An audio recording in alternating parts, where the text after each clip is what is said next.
Good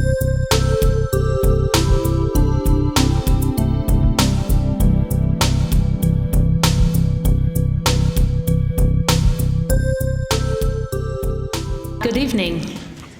My name is Jean Quadert, and I'm the moderator of our teach-in. We call it a teach-in, but it is more appropriate to say it's really a citizens forum, a citizens educational forum. So we all will have an opportunity to learn about and then to discuss one of the fundamental mechanisms of checks and balances in the U.S. Constitution to protect against the abuse of power by a president, a vice president, and all civil officers. That is the right of the House of Representatives to initiate an inquiry and, if warranted, to draw up articles of impeachment and have them tried in the U.S. Senate.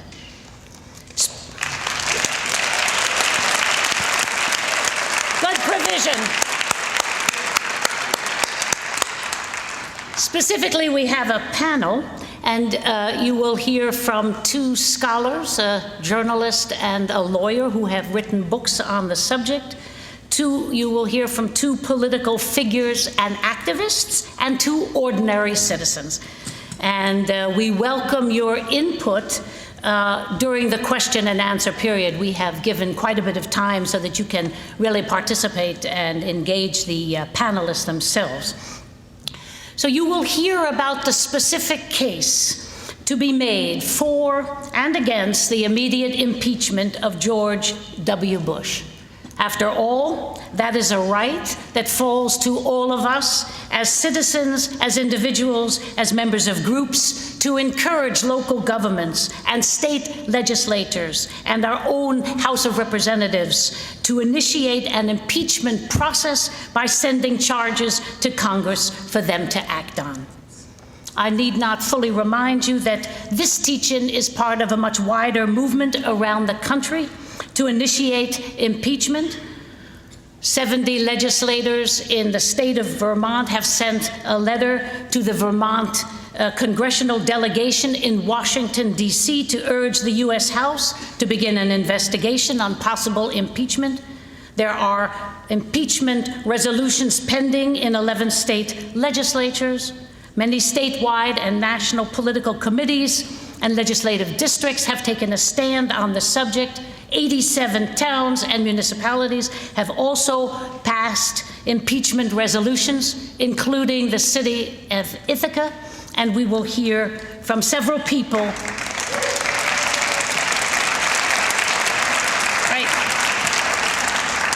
We will be hearing from several people at the forefront of one such successful issue. There also have been 38 cases, whether in municipalities or professional organizations, where such resolutions have either been defeated or tabled. Whatever position you take on the issue, it is a very valuable public debate about the policies and the actions of the current administration, the George W. Bush presidency, which claims such wide executive powers in its self-proclaimed war on terror. As an educational event itself, then, this teach-in helps to restore more of a balance to our own system of government. I am now going to introduce the speakers in the order in which they will speak. And so that our first speaker is John Nichols. John Nichols has come in from Madison, and he is a regular correspondent with The Nation. He also has a very popular blog. It's called The Online Beat. I urge you to look at it. I did myself. It tracks progressive activism, which tends to be completely neglected by the mainstream media. It's very worth reading. Importantly, he has written a book entitled The Genius of Impeachment, The Founders' Cure for Royalism. So I know you're welcome, John.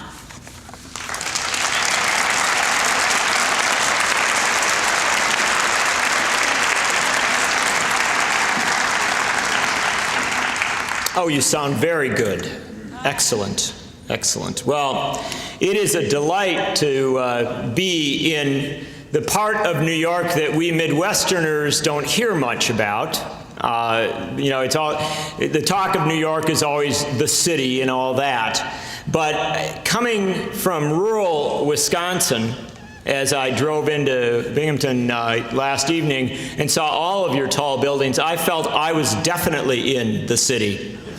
And so I thank all of our great hosts for their invitations. I must tell you that I am here this evening because of Sue Carlin, who lives in Smithville Flats, I think. Is that right? Yes, okay, I'm hearing good. And Sue read my book when it came out a while back and had the incredibly audacious notion of sending a copy to every member of Congress.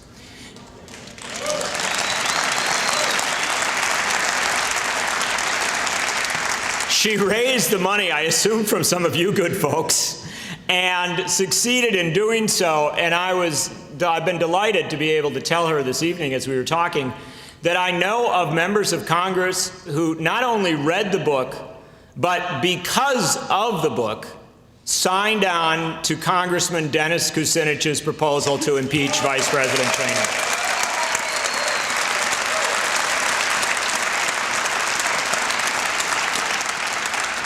I can think of no activism more significant than that. And so, though my wife tells me I travel too much for the cause of impeachment, she's in favor of it, but just it takes a little bit of time out of our family life. When I said that Sue had invited me to come to Binghamton, she said, well, you got to go because she's one activist who actually gets things done. So I'm honored to be with Sue this evening and also with you. I want to also pay tribute to the folks from Ithaca and Tompkins County. Tompkins County, the first county in the United States to vote for impeachment of the president.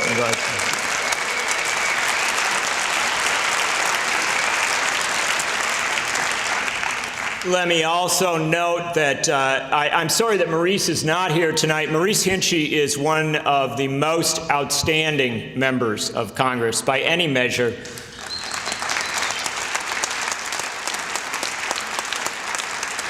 In another life, I am co-founder of Free Press, the nation's media reform network, and I will tell you this, there were two members of Congress when we started going up to Washington 5 years ago and saying, look, we've got to do something about concentrated media and its absolute failure to cover the fundamental issues in this country. There were two members of Congress who came out before, we didn't have to tell them anything. They said, I'm on board, what do we need to do? One of them was Bernie Sanders, who is now a U.S. Senator.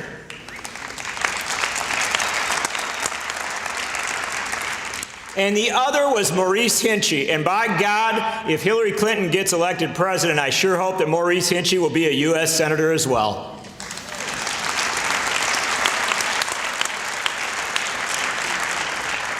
Finally, I pay note of the fact that I am on a panel with Betsy de la Vega. We were together about a year ago, and we said, okay, we're going to spread out in opposite directions across the country, and we'll meet next October in Binghamton and see how we've done. And so I'm delighted to say that we have done some interesting things over the past year. I'm jealous of Betsy because I did get to appear on Bill Moyers' show to talk about these issues, but she got to appear on Stephen Colbert's The Colbert Report, so she is very cool. Now, George Bush went to Australia recently. Now, Australia is the United States' chief ally in the war in Iraq. Most countries in the so-called coalition of the willing were actually forced through economic pressures or others to become part of the coalition of the willing. But Australian Prime Minister John Howard actually supports the war. Now, intriguingly enough, that distinguishes him from all Americans. But he supports the war. He wanted the Australian troops there, and George Bush felt it was necessary to go to Australia and thank John Howard and the Australians for committing their troops to the effort in Iraq. And so the President of the United States, the leader of the free world, stood before his chief ally in the war in Iraq and before the people of the country that has sent more troops than any nation except the U.S. and Britain to this war, and proudly and boldly and in his deepest Texas voice thanked the Austrian army for its commitment to the struggle.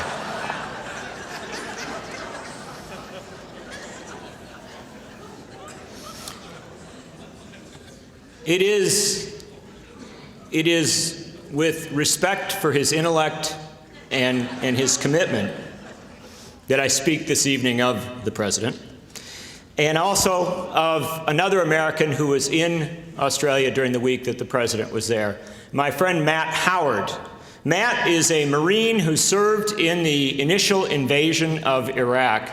Matt joined me for a dozen stops throughout the state of Vermont earlier this year when Cindy Sheehan and I toured that state to urge Vermonters to pass local impeachment resolutions. More than 40 towns in Vermont did so. It was a very successful initiative, led to the Vermont State Senate passing its resolution as well.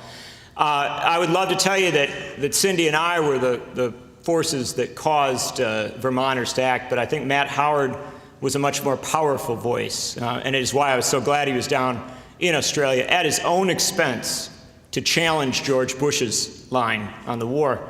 Matt has gone all over this country for that cause, but the thing that blew me away was when I appeared with him up across his home state of Vermont, and he told the story of the first day of the invasion of Iraq.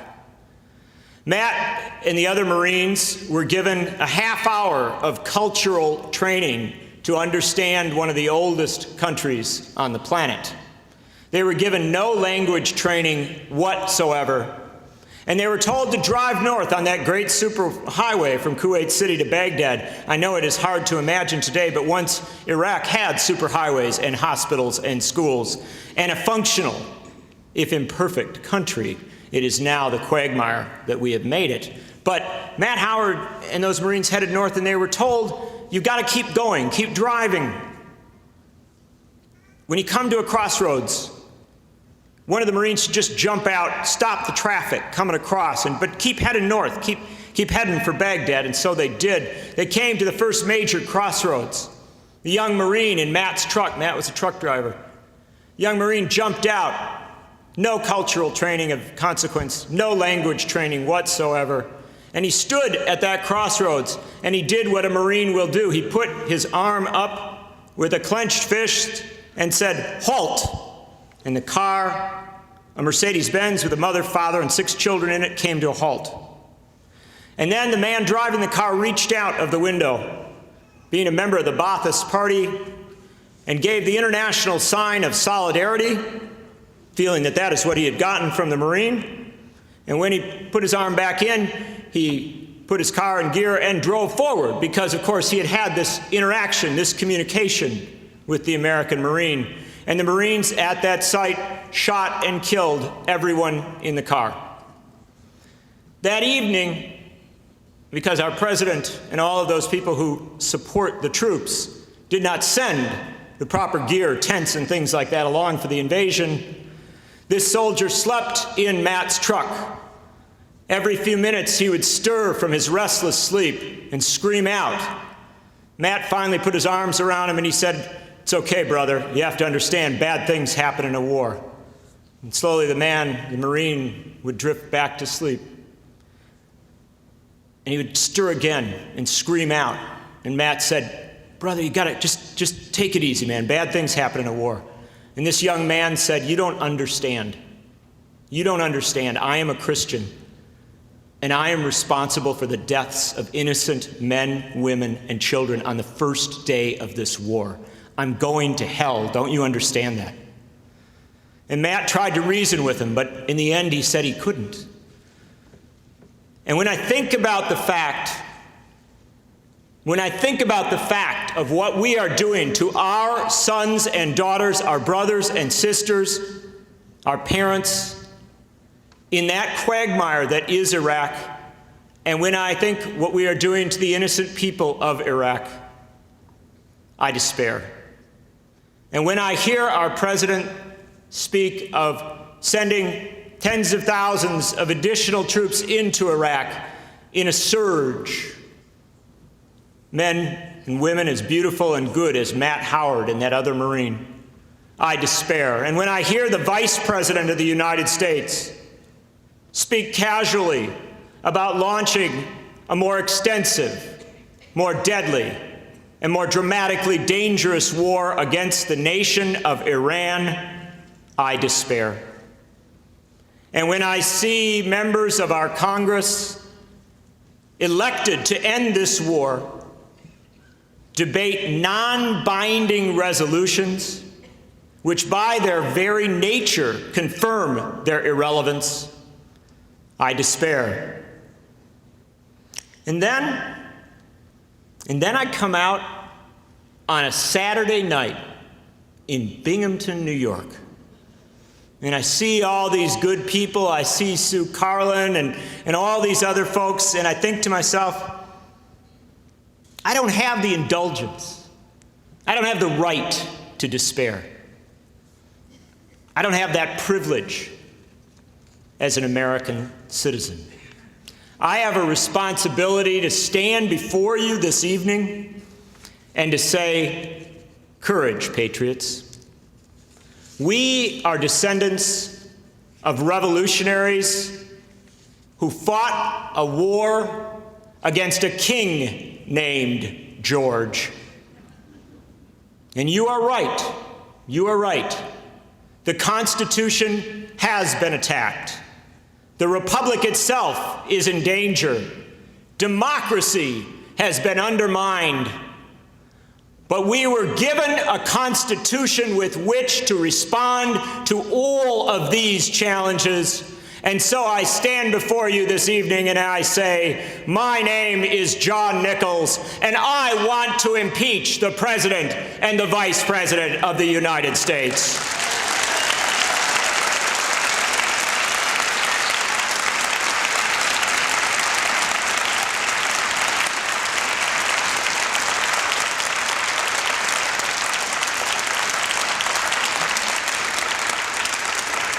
I want to impeach them because they lied to the American people and the Congress of the United States about the reasons for attacking, invading, and occupying the sovereign nation of Iraq. I want to impeach them because that is a violation of the system of checks and balances established by the founders and requiring that a president cooperate always with Congress in a time of war. The president has committed an impeachable offense. I want to impeach them because George Bush has authorized the illegal, warrantless wiretapping of our telephones and the reading of our emails in direct violation not of the FISA Act, which sounds like a bit of bureaucracy, something you put on the back of your income tax form, but in violation of the Fourth Amendment to the Constitution of the United States, which guarantees us freedom in our homes from interventions and spying and interruptions by our government. The president has committed an impeachable act. I want to impeach them because they have sanctioned torture. And because while the Geneva Conventions bar torture, so too does the Eighth Amendment to the Constitution of the United States, which bars cruel and unusual punishment against those held in the custody of the American government. The president and the vice president have committed impeachable acts. I want to impeach them because of what they did to Joe Wilson and Valerie Plame, and to all of the other people who dared dissent against their regime.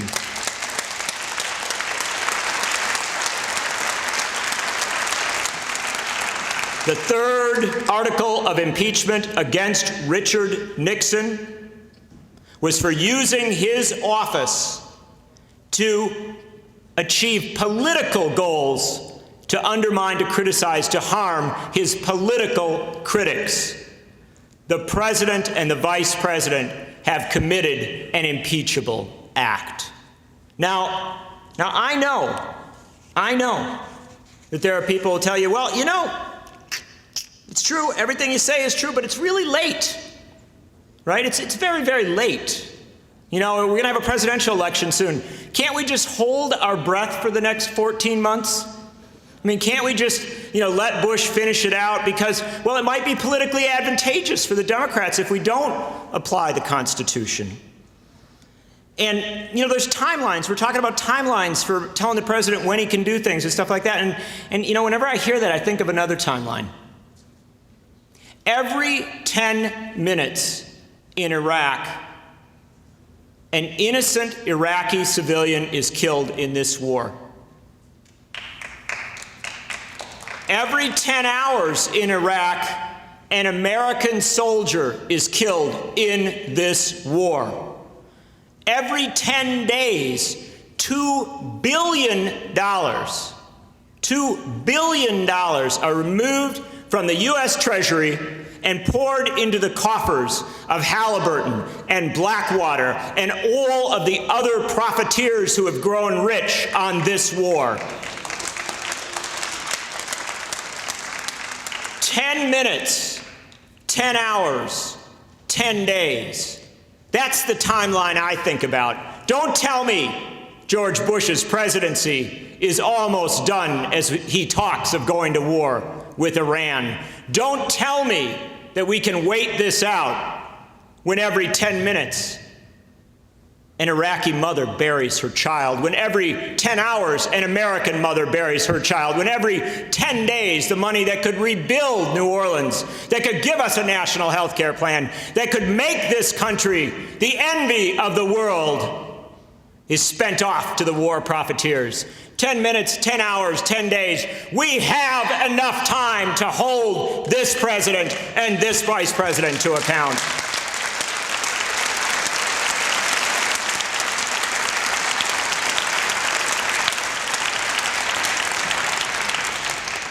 Now, I want to tell you that I'm a really smart guy.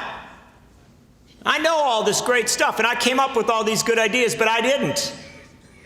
The founders of the American Republic came up with these ideas. George Mason, the essential author of the Bill of Rights, said, "No point is of more importance in the American Constitution than the right of impeachment, and that it should be continued. It answers the eternal question, shall any man be above justice?" James Madison, the essential author of the document itself, said, "It may perhaps on some occasion be found necessary to impeach the president himself.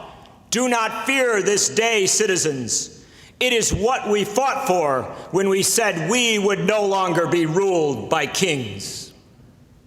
Thomas Jefferson said, "To fail to impeach a president who has violated his oath of office makes him a king for 4 years and makes our Constitution an irrelevant document, because if a president cannot be held to account for his violations of the Constitution, then the Constitution cannot protect any of us in any sense." George Mason, James Madison, Thomas Jefferson, they wrote a Constitution for the purposes of chaining the dogs of war, and they said that there was no point at which a Congress is more required to impeach than in a time of war. Madison said war is the true wet nurse of executive aggrandizement. In a time of war, a president will use the fear of a foreign country to impose fear upon his own country. A president will decrease our liberties. He will empty the Treasury into the accounts of his friends and business partners. And he will ultimately make America not the country of revolution against royalty, but a colony to the president himself. Now, these basic concepts of our Constitution, given to us by our founders with the intent that we would use them, have been used repeatedly throughout the history of the Republic. Impeachment is not talked about enough in our history. It is not talked about enough in our media. You know that when Betsy was on Colbert's show, that was one of the longest periods on national television devoted to the subject of impeachment. They did 4.5 minutes. When I was on the Moyers show, we did an hour. And the incredible thing about it was we had hundreds of thousands of responses. And you know what people said? All across America, they said, wow, thank you. I thought I was going crazy. I thought we lived in a constitutional republic that said presidents had to be impeached when they committed these acts and nothing had happened. Thank you for saying it. And yet, after that hour, there's not been another hour of television since devoted to this subject. We live in a country where impeachment is put off the table. But let me tell you, impeachment has been on the table before. 10 presidents have faced the threat of impeachment. We've brought it to Congress many times, and it has always served us well. It has always caused presidents, when threatened with impeachment, and remember, Nixon wasn't impeached, when threatened with impeachment, to back off and back away from their illegality. It is an essential tool, even if it is not taken to its final stage. And it is an essential tool, especially in a time of war. You know, and let me close with this story. In the worst war this country ever fought, before the current one, the war against Mexico in the 1840s, when a slave-holding president, James K. Polk, decided that the only way to protect the original sin of the American experiment, slavery, was to invade Mexico, carve its regions up into states all south of the Mason-Dixon line, and declare them to be slave states, thus ensuring forever that human bondage would remain on the North American continent. When James K. Polk initiated that war, a young congressman elected on an anti-war ticket arrived in Washington and went on a daily basis to the floor of the House to challenge the honesty of the president, to say, you lied us into this war. There was never a threat. It is an illegal and immoral war. And this young congressman worked with the oldest member of Congress, the former president, John Quincy Adams, to censure the president of the United States for leading this country into an illegal and immoral war, and began to speak of impeaching him for his crimes. And the young congressman's partner sent him a letter, and he said, my friend, you can't speak ill of the president in a time of war. Think of the troops. Think of the responsibilities that you have to the republic. You cannot talk of impeaching a president in a time of war. And the congressman wrote back, the provision of the Constitution giving the war-making power to Congress was dictated, as I understand it, by the following reasons. Kings had always been involved and involving and impoverishing their people in wars, pretending generally, if not always, that the good of the people was the object of the war. This, our constitutional convention understood to be the most oppressive of all kingly oppressions, and they resolved to so frame the Constitution that no one man should hold the power of bringing this oppression upon the American people. Your suggestion that presidents must be allowed to make war as they choose and to be free from criticism, to be free from the threat of removal from office during the time of war, destroys the whole matter of the American Republic and places our president where kings have always stood. I was not elected to serve a king. Sincerely, Abraham Lincoln.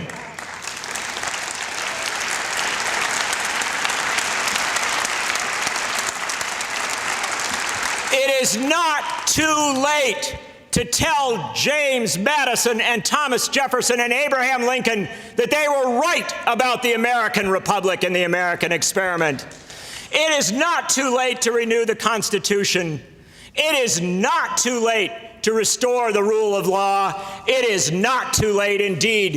It is our moral, political, and patriotic responsibility to impeach George Bush and Dick Cheney. Thank you very much.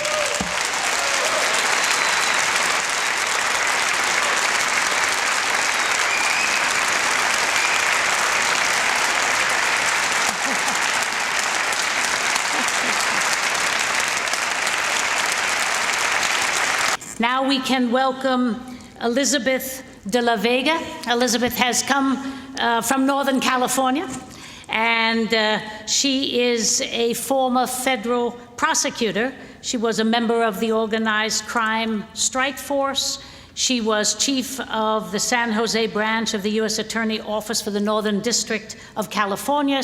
She has retired now, and she has taken up writing. She writes for the LA Times, for Salon, also for The Nation, and as you know, she has written a book which is entitled The United States versus George W. Bush et al. So let's welcome Elizabeth. Hello, everybody. I am very happy to be here as well as John is.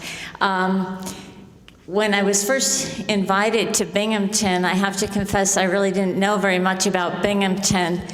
And I called a friend of mine who went to college here at SUNY, and he had talked about it often in very glowing terms. So I called him, and his name is Yankel. I said, Yankel, tell me about Binghamton.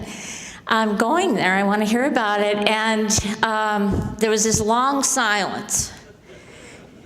And he said, well, it was great. I loved going to school here. But it was in the late 60s, and I can't remember anything about the late 60s. So that didn't really help me very much. But fortunately, I've met some new friends here, as I have around the country, including George Hassler, who I thank very much for inviting me here, and Jack Gilroy, who picked me up at the airport, along with, is it Stefan? Stefan. And they gave me a quick history lesson. And I have to tell you, I felt immediately at home here, and I didn't know why, until Jack explained to me that this used to be a town of shoe factories. And I am the granddaughter, the proud granddaughter of a man who worked in a shoe factory in Lynn, Massachusetts for 40 years. So I don't know if it was genetic or what, but when we were introduced in various ways, and then some of us were introduced as ordinary citizens. I want to tell you that we are all at the same time ordinary citizens, and we are all at the same time extraordinary citizens. I am here for the very same reason that each and every one of you is here, and that is because I have great reverence for the system of government that we have in this country, and I love the Constitution of the United States.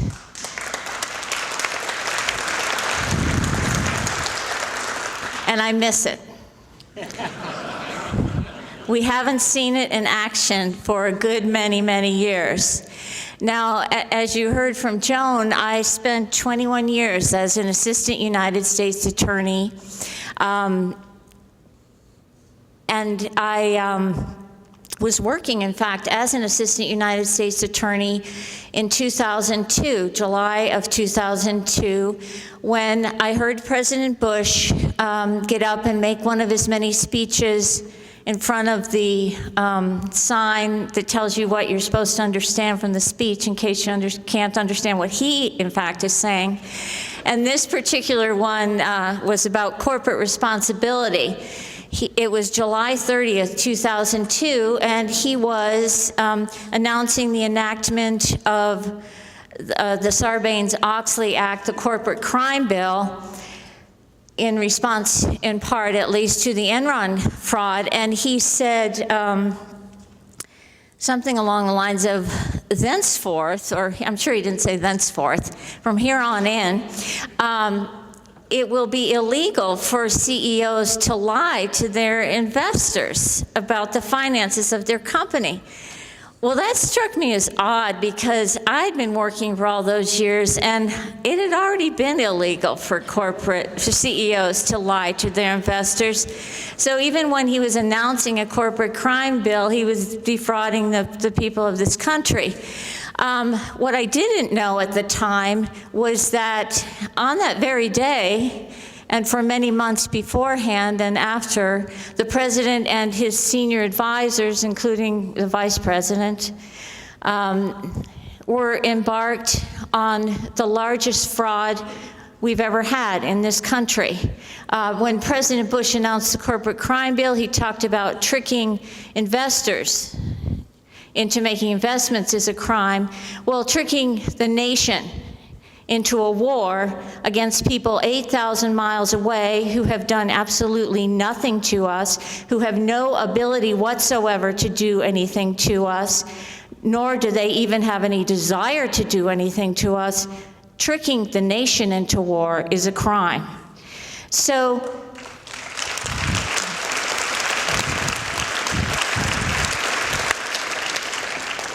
I took early retirement in 2004 in the fall, and by that time, I was aware, like the rest of you, much of the extent of the fraud. And one of the things that particularly concerned me, and Joan asked me, well, why did you write this book? You must have been really, really angry.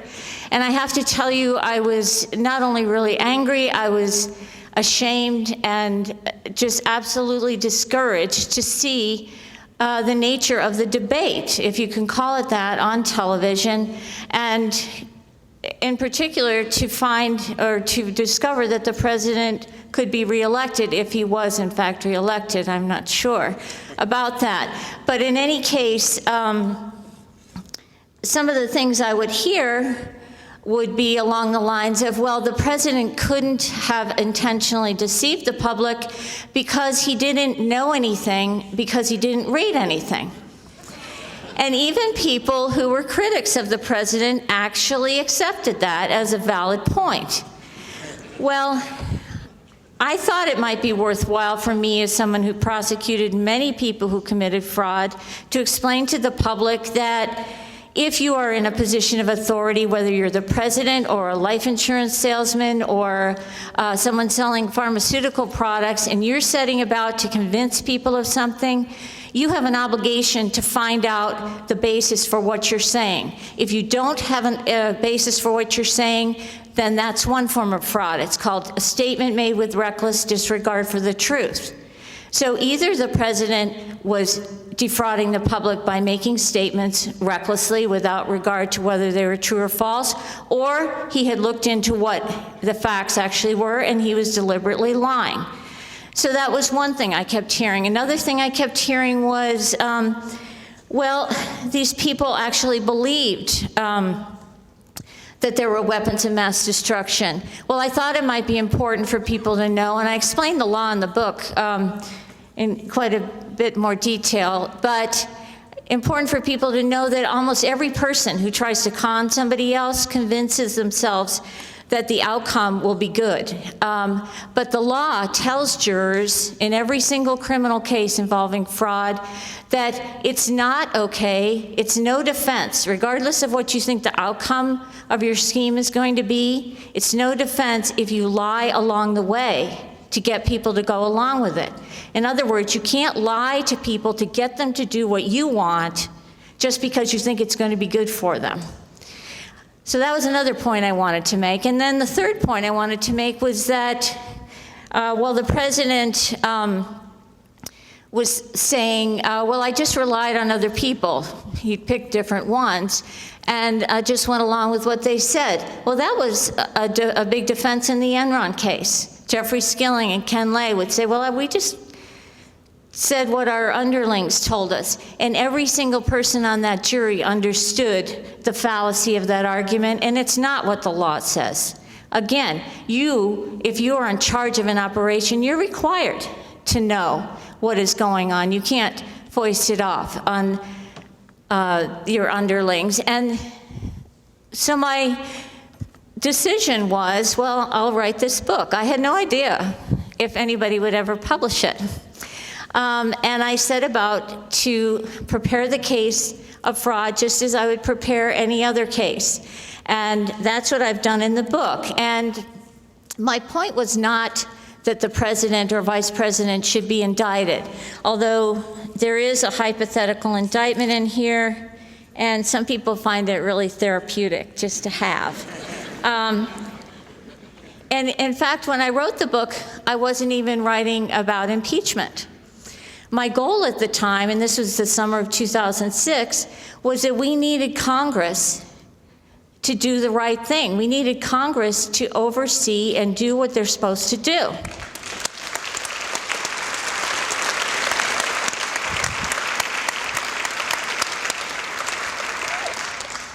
And in fact, in the introduction to the book, I talk about an incident that really explains my motivation, and that is the incident involving Kitty Genovese, whom many of you know about, I'm sure. A woman who was walking home from Queens in the early 60s, and she was stabbed repeatedly over a half-an-hour period. There were 38 neighbors who heard or saw this incident, and nobody called the police. Well, this incident was seen as an example of urban indifference, but a study was done and it showed that, in fact, it wasn't so much that people were indifferent, but rather that they thought number one, that somebody else would do something about it, or they thought that if nobody else was doing anything about it, it couldn't really be that bad. Now, a year later, since I've written this book, we have a situation that's just as horrific as it was a year before. In some ways, things have changed. In some ways, in the worst ways, they've absolutely stayed the same. And I thought a lot about what I was going to say this evening because I knew that either Maurice Hinchey or his representative, Dan Lamb, was going to be here. And I want to say that I really appreciate him being here, and I have the greatest admiration for Maurice Hinchey.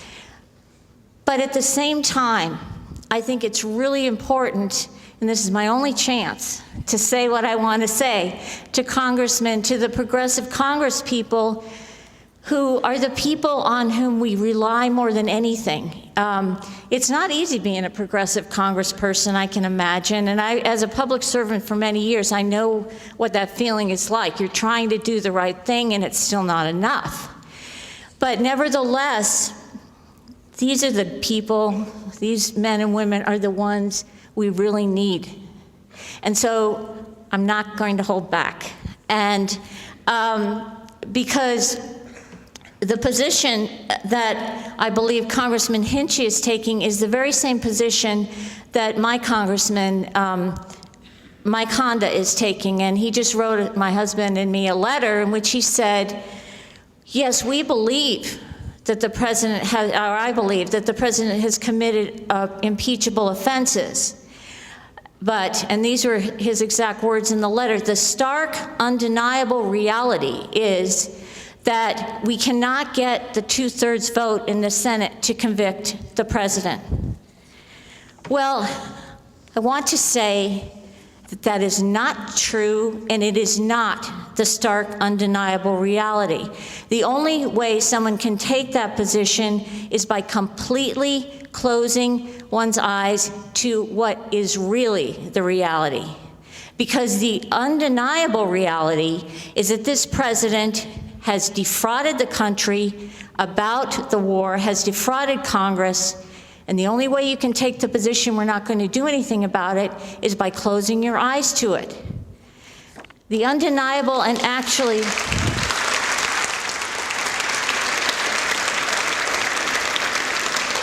it's not just the undeniable reality, it's the provable reality. We can prove without a single additional subpoena, and that is really one of the reasons I wrote this book as well, is that we don't need any more hearings. We have everything we need to know. We can prove in small ways and in large about every single aspect of this war that the Bush administration, Cheney, President Bush, and so many others defrauded Congress and the public about everything. Start from, you can take any date almost. September 4th, 2002, the president told the American people and Congress, we're having an open dialogue about this war.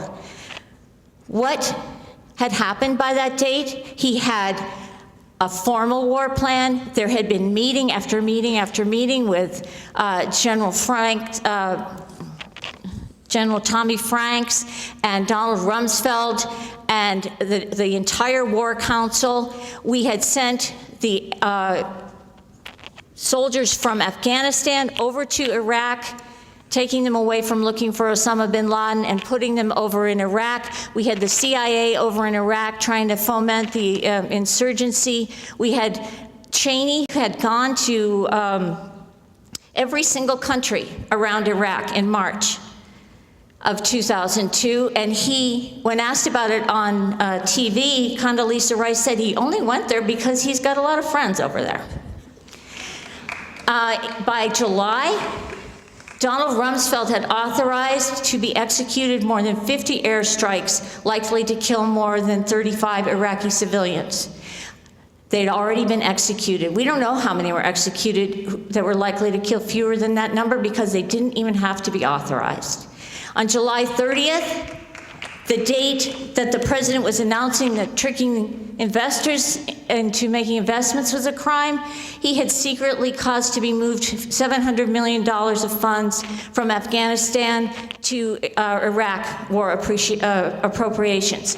That was what had happened before the open dialogue started. The day after the open dialogue, we don't have to do any subpoenas to prove these things. The day after the open dialogue, we launched the largest number of airstrikes against Iraq that we'd launched since 1998. We know that when Vice President Cheney was telling us in December of 2001 that there was a link between Iraq and 9/11 because there was a meeting between Mohammed Atta in Prague and the head of Iraqi intelligence, we know we don't have to do any more investigation. And he said it was pretty well confirmed. We know that was deceptive because it hadn't even been investigated. If somebody came out and said something was pretty well confirmed about a medical product and they hadn't even done the tests, that person would be prosecuted for fraud. And we know that as he kept saying that, not only was it investigated ultimately, but found to be absolutely untrue because the FBI found evidence that Mohammed Atta was in Florida at that time. There's example after example. Some of them are simple, some of them are a little more complex. When we had Rice, Cheney, Rumsfeld, Powell, General Myers on September 8, 2002, talking about aluminum tubes that were only suited for use in a nuclear centrifuge, we know from the Senate Select Committee on Intelligence report that we already have, it's already there. We know that there were 14 reports about those aluminum tubes. 12 of them said that that conclusion was highly controversial.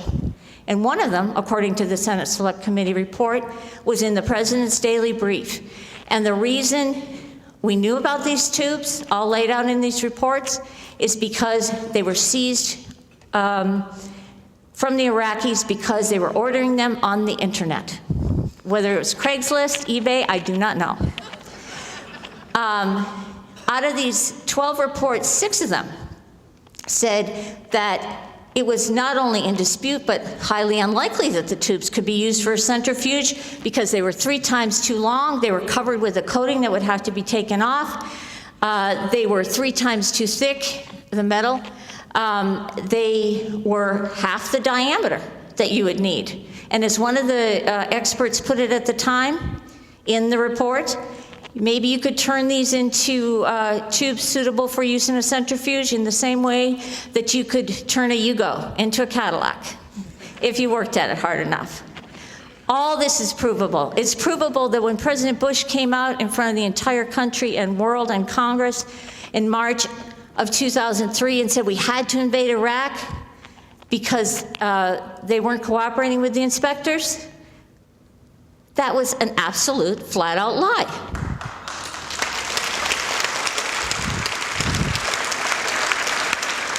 The inspectors were begging us not to invade Iraq. They were saying, these inspections are working, they're not perfect, but please do not invade Iraq. I could go on and on. We know the undeniable, provable reality is that President Bush and Vice President Cheney have presided over the violation not only of the Foreign Intelligence Surveillance Act, but of our Fourth Amendment rights for years. Not only they've admitted it, That's admissible evidence. And it's pretty easy to prove. We don't have to get any other documents from them.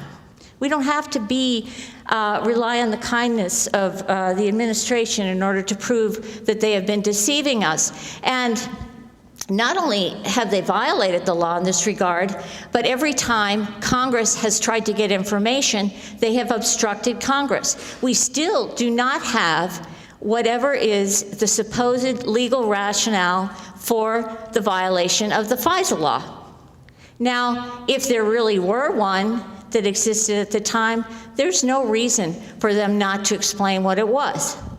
What inferences can we draw? Maybe there wasn't one. They have not only deceived us time and time again about FISA, they've deceived the courts. They've done all kinds of machinations to avoid having to address these issues in the courts. And finally, the undeniable reality, the provable reality, is that this administration, Bush and Cheney, have presided over a reign of torture that is unprecedented in this country. Clearly, we know that in the past this government has tortured people, but it has never been the admitted policy of this country that we torture people.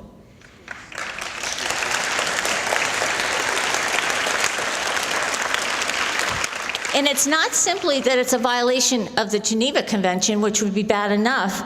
It's a violation of our own laws.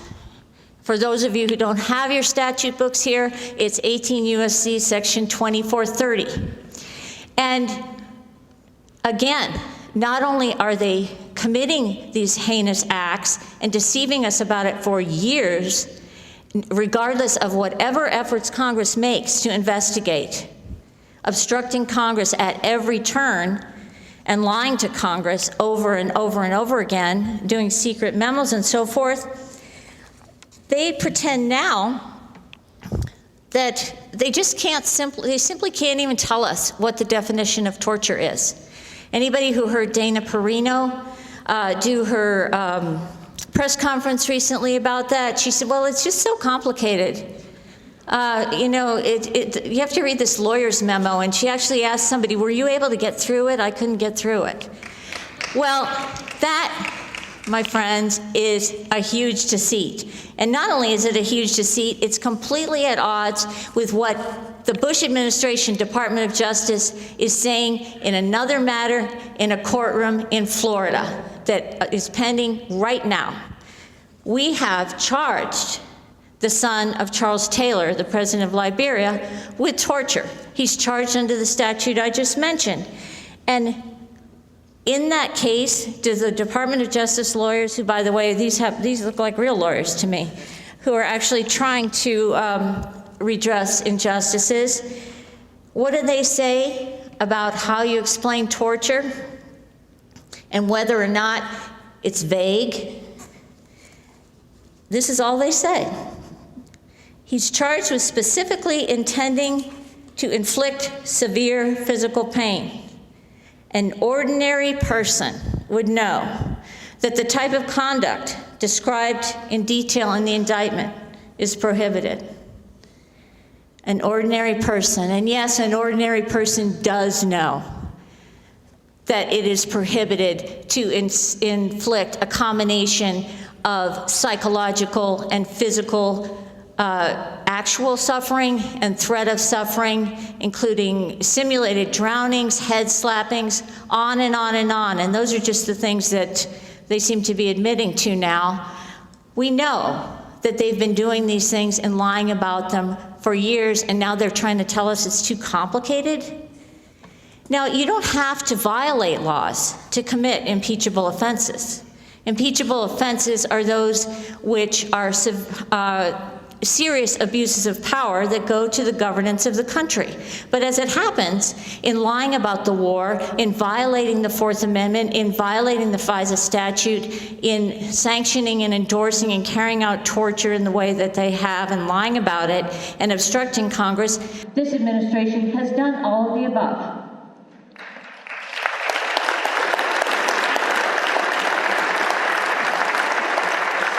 In order for anybody to say we can't do anything about this because the stark, undeniable reality is that we can't get the votes, that is denying the reality of all of these actions.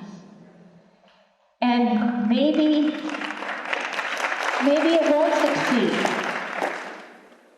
We don't know. It's an investigation. An impeachment is an investigation.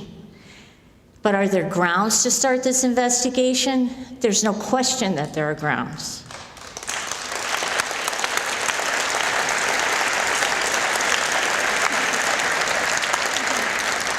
And so when people ask me, what do I tell other people? Because I know I'm preaching to the choir here, but I have to tell you, and John talked about this with me earlier, it gets discouraging. And I know all of you get discouraged. But when I feel that way, I like to think of the statements of two women who lived about 100 years apart. One of them is Molly Ivins. And she said, as many of you know, something along the lines, I'm paraphrasing, but basically, if you are concerned about this war, if you want to hold the administration accountable, do something every day. And nobody knows exactly what to do. We never do. And nobody knows what will come of what we do. But the very least we can do leads me to the statement by another woman whom I admire greatly, and that is Louisa May Alcott. And most of you know who she is, of course, and I did grow up outside of near Concord, and she was kind of one of my childhood idols, and I read a lot about her. And when in the 1880s, she was, actually maybe earlier a little bit, she was of course, an abolitionist all of her life, as were her family members, but she got a letter from somebody who was complaining to her, okay, yeah, you're working on abolition, but what are you doing about women's suffrage? It's a common thing in the activist movement, you're not doing enough for this. But, and she wrote back to that person and she said, if I can do no more, let my name stand. Let me put my name on this cause and let my name stand among those who are willing to bear ridicule and criticism for this most important of causes, in the hopes that when even some small victory is achieved, that I may share in it. And that's what I say to all of you. It's my pleasure now to introduce Dan Lamb. For the past 13 years, Dan has worked in government and politics on the local, state, and federal level. He presently serves as the district representative for our Congressman Maurice Hinchey, and over the last 10 years, he has advised Congressman Hinchey on a whole series of issues concerning the 22nd Congressional District, working in Broome, Delaware, Tompkins, and Tioga counties. So Dan, welcome. Thank you, Jean. I think at this point, I'm going to give up hope that Maurice is going to walk in the door and surprise me. But this is just a thrill to be here on behalf of Maurice. I feel like Paul McCartney got sick and I got asked to play bass with the Beatles. John, I know you're a great friend of Maurice's and that you have done some very important work with him on behalf of a free and open media. As most of you probably know, there's probably no more important issue to Maurice and as he's been in Congress than fighting for a diverse and objective form of media in this country to guarantee the dissemination of good news, real news, hard news, complete news, objective news. We need it. We saw what happened without it. We're seeing what happens without it, and that remains a very important issue for Maurice. And it's good to be on stage with another redhead. And Elizabeth, it's an honor to be with you. I understand we have a similar last name in your past, so to think that we might be related is interesting. And I'm a big fan. And to Jack Gilroy and George Hassler, Maurice probably doesn't have any better friends in this area than the two of you. He greatly admires the work you do for peace and justice, and we're very grateful for the work that you do.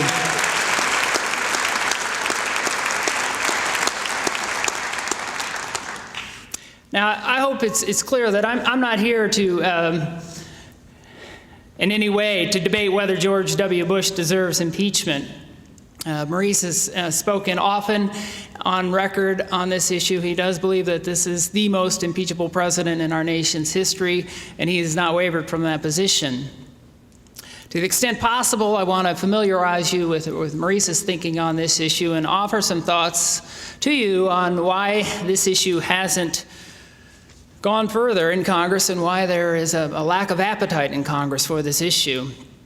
First, I do want to say that Maurice never thought twice about coming here tonight when I first mentioned it to him that this event was going to take place. He thought it was a good idea, and he wanted to be here.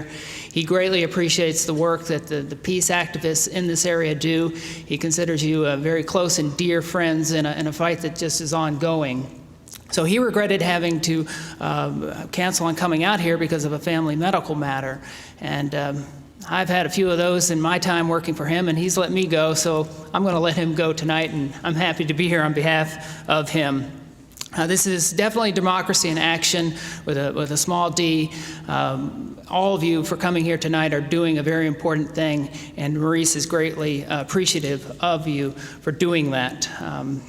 You have been our allies in standing up for this self-proclaimed, or standing up against this self-proclaimed wartime president, the decider-in-chief, and you deserve more than an empty chair here tonight, and so I'm glad to be here. And it is an honor to be here with our distinguished guests. You are patriots, as it was mentioned earlier. This is a very patriotic thing to do. We shouldn't think twice about that. We should be waving flags. We're doing the right thing here. We should be having this discussion.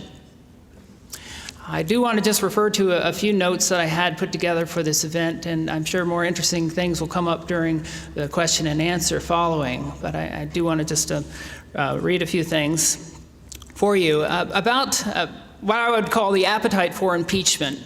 That's what we're talking about here tonight in Congress. It's crucial to building a coalition in Congress capable of moving impeachment forward. The impeachable offenses of this administration that we know and understand are out there, and they've been presented here tonight. But amazingly enough, there does not seem to be a widespread, widely understood movement out in the American public for impeachment across this country. It's indeed significant that a July 2007 poll of 1,100 Americans found 45% supported bringing impeachment proceedings, beginning them anyway. However, more opposed that. 46% opposed doing such, and 9% are undecided. Other polls that ask the straight-up question, should the president be impeached, generally come in around 30%. Do you support impeaching this president? It's a different question as opposed to asking, would you support impeaching this president if it was documented through the process of investigation? So that's important to keep in mind. This presidency will undoubtedly go down as a historic failure because of the invasion and botched occupation of Iraq. And now Maurice is careful not to call this a war. It's an invasion and botched occupation, and we shouldn't make that mistake of repeating the mantra that it's somehow a war.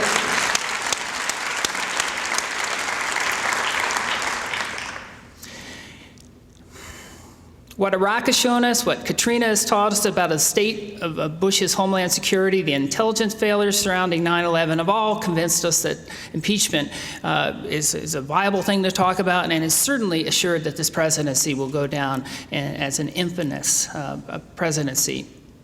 But when 45% of the American people say the impeachment proceedings should start, it's because they recognize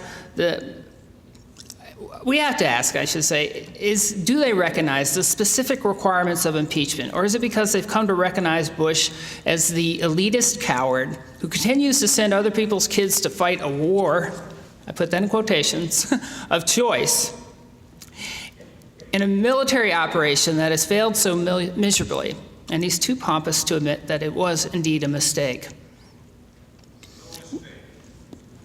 We want him gone, and we want him gone now, and a lot of Americans just plain don't care how. They want him gone. As someone told me today, he's so frustrated with this administration, he says, look, they impeached Clinton, why can't you guys impeach this guy? understand that. I mean, the aspect of impeachment, the movement for impeachment has a component of emotion, and that is an emotional argument, and I understand that. But for us, I mean, the short answer to that is when we start measuring ourselves by the likes of Newt Gingrich or Tom DeLay or any of the other clowns that are around for that impeachment proceeding in the 1990s, we've got real problems. That's not how the Democrats want to be portrayed right now. It's not how they want to roll. And we're not going to go that direction. Today's New York Times tells us General Sanchez, the former top commander of the American forces in Iraq, calls Bush's handling of the war incompetent and said the result is a nightmare with no end in sight. That was on the front page of the Times today. And this is only the latest general to take issue with their former employer. So it makes us that much more disgusted with this president's actions and probably tips folks to say, do something, anything to get rid of this dangerous and disastrous president. Over 3,800 American troops have died. As was mentioned earlier, the cost of this war are astronomical. We put them at about $12 billion a month, with a long-term cost being close to $2 trillion by the time we've paid off so much of the debt and taken care of the veterans who are coming back here. Probably close to 1 million. It could be close to 1 million Iraqi dead. Yeah, that. So when people are asked, do you think there is justification for Congress to begin impeachment of President Bush at this time? As I mentioned earlier, those who say a definite yes right now is about 36% in some polls. If they're asked, in your view, what are the specific things that President Bush has done to make you think impeachment proceedings should begin? And this is an open-ended question. 39% say the war in Iraq, non-specific, just the war in Iraq and his handling of it, because it has been such a dismal failure. We are indeed frustrated with this president. This frustration, as much as we might wish otherwise, has not yet manifested into a national mandate for impeachment. The reasons behind this are mystifying for us here. They're mystifying to me. I'm not a sociologist. I won't try to play one, but I have some thoughts, and I've talked to Maurice extensively about this. And it could have everything to do with 9/11 and the insult that was felt across this country by this attack. Too many people felt a desire for revenge and fell for George W. Bush's tough talk. To our everlasting astonishment, our country reelected this president with a record vote count. Some 62 million Americans voted for this guy for reelection. And this was long after the fraudulent case for impeachment was made, including perhaps the most impeachable offense of all, which was lying to the United States Congress in a State of the Union speech in 2003, the famous 16 little words, when the president cited British intelligence about yellow cake uranium, information that ran counter to the CIA's statements to the president as well. They knew full well within their own administration that this citing of the British intelligence was erroneous, but they went ahead with it. So the real question is, before us may have much to do with why impeachment isn't moving forward.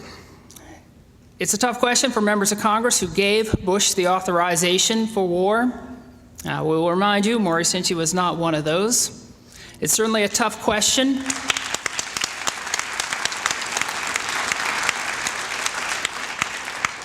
It's certainly a tough question for the members. It's certainly a tough question for the media, who played up the Iraq threat like it was some sort of coming attraction with these graphics and this fear-mongering that took place.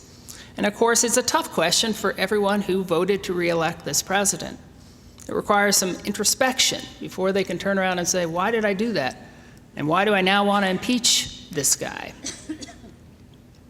And I believe that the president did indeed hijack people's emotional reaction to 9/11. I don't think I'm telling you anything, but I think it's important to note that this president did hijack people's sentiments and move this country in a direction that it wouldn't have moved otherwise if he hadn't played up the fear card so much. Maurice, you And I mean, we vocally oppose the invasion of Iraq. But sadly, Bush scared too many people into supporting his wartime agenda. And it just may be that many of these people, our fellow citizens, aren't ready to come to terms with their own complicity and call for impeachment. That's my guess. And the congressional terrain is what I want to talk about. And the Democratic Congress has delivered on a series of legislative achievements this year, including some very important things that have been languishing for years, like increasing the minimum wage, new lobbying and ethics rules, and overhaul student loan programs. And we're in a deep fight for extending health care for 10 million children and a new energy policy. These are things that directly matter to working families and have gone unaddressed by Bush's rubber-stamped Republican Congresses. It's new and an entirely different game right now. The legislative fight goes on. Levels of oversight unfamiliar to the Bush administration have been effective in scrutinizing everything from spending in Iraq to the politicization of the Department of Justice. Gonzalez's resignation was caused by Democratic oversight. The destructive tenures of Rumsfeld and Rove are welcome outcomes of the Democratic takeover of Congress. So when we talk about impeachment, and the subject does, again, deserve attention, we have to keep in mind that history has shown that impeachment is a strange beast, a combination of thinking about the Constitution, politics, and emotions, and precedent. And this event has addressed many of these, and I primarily want to talk about politics because I'm the politician on this stage, and I work for obviously a politician who's been around for quite a while and has quite a few views on this matter.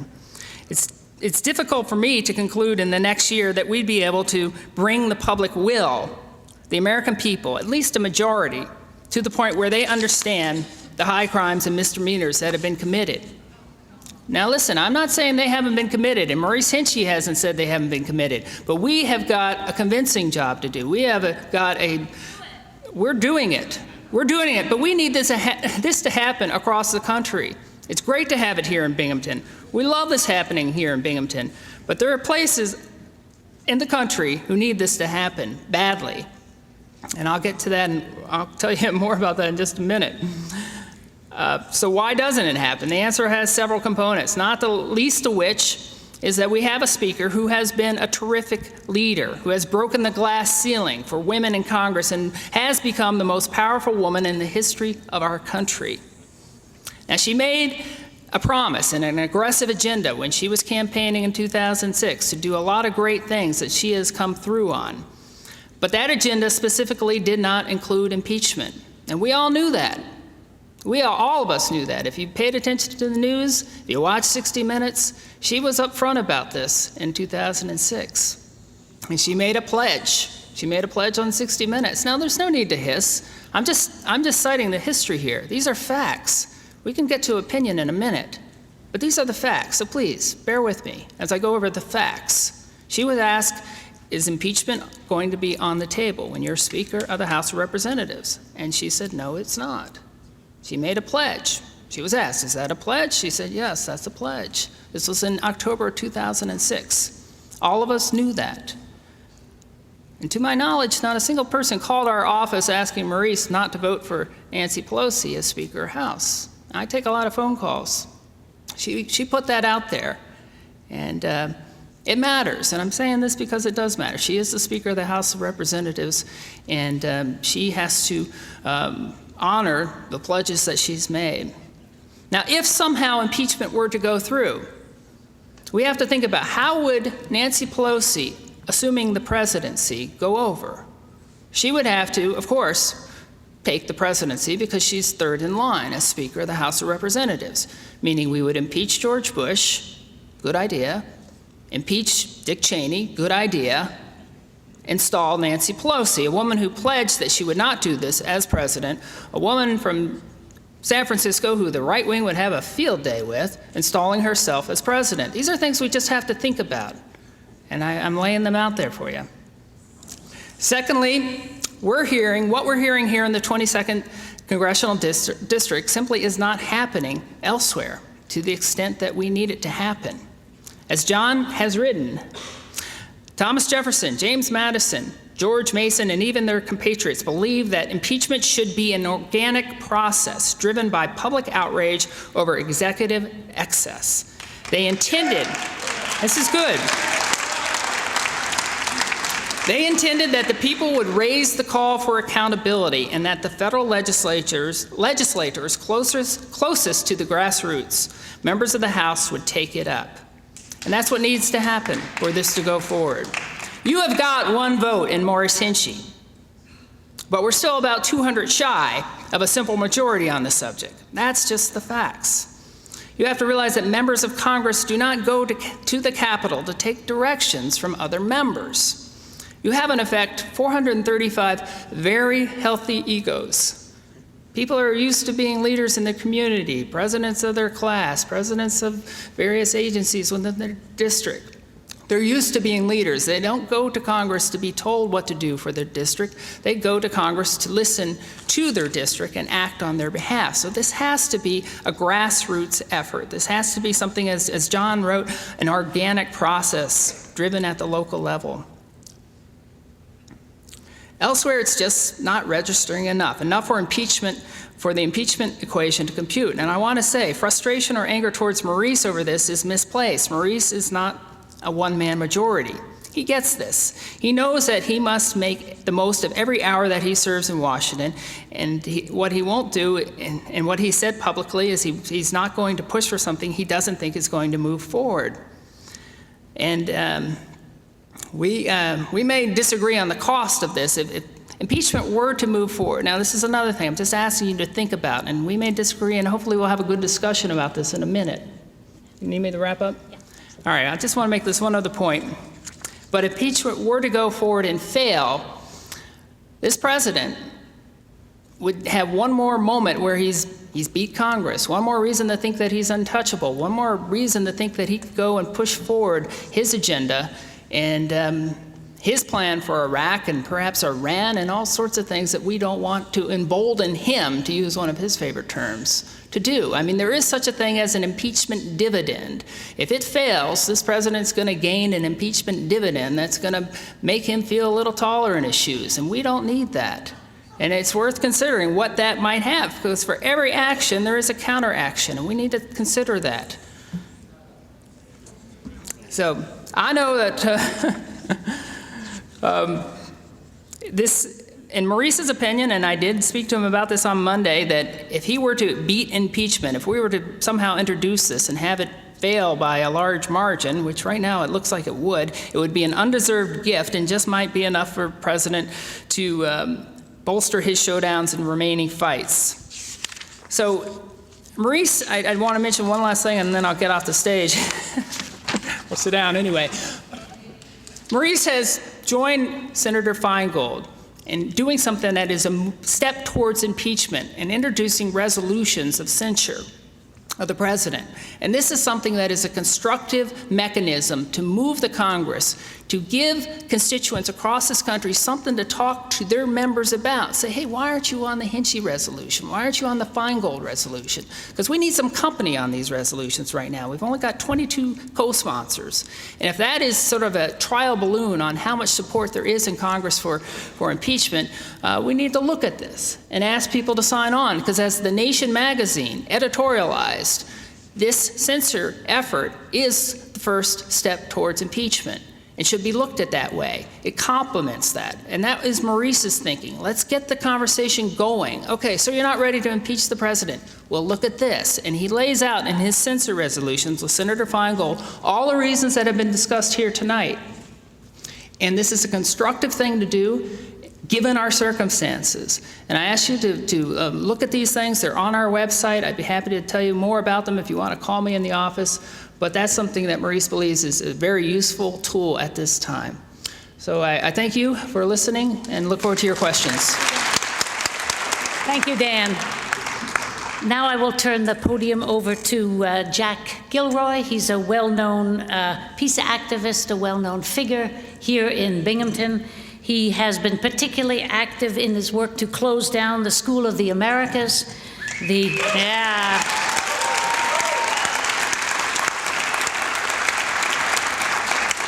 Absolutely. And he's been active also in education and has brought anti-war programs to primary and secondary school children in the area. So I welcome Jack here.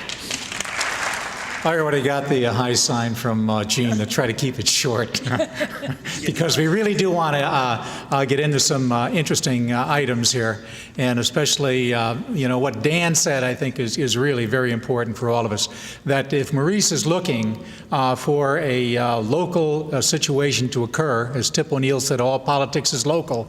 Here it is. It's in Binghamton. We're starting something, and let's get it spread around the country. Let's really do it.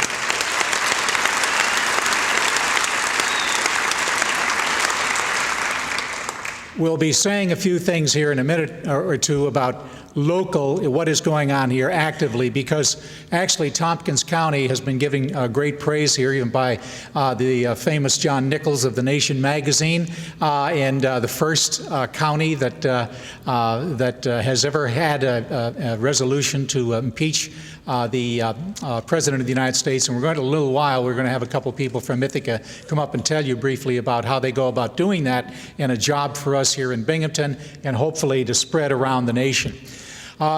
I'm here for Tim Griffin, and we feel very badly about this. It was just late this afternoon, 4 o'clock, that George Hassler called and said that Tim wouldn't be able to come. I think those of you who live locally here know that Tim is really quite ill. And for those of you who pray, please pray for Tim. He thought he would be here. He's been sick for some time, but he had to go to the hospital this afternoon. Yeah, he was that bad. So think about him.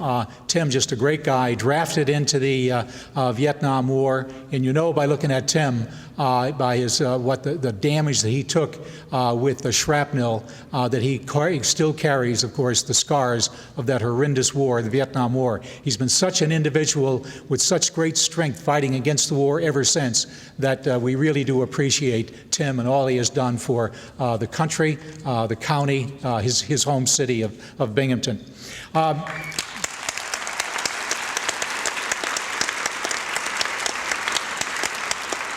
If Tim was going to be making remarks, you definitely have to say something about George Hassler, because this thing would not be pulled off without George.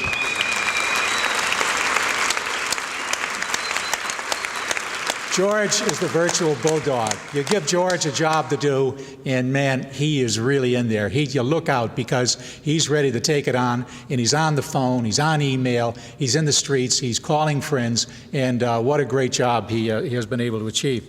Keep in mind that this guy also was in the military twice, too. So we're not a group of, individuals who are just some sort of non-military types like the chicken hawks who have led our people to war. George was both an enlisted man and years later an officer.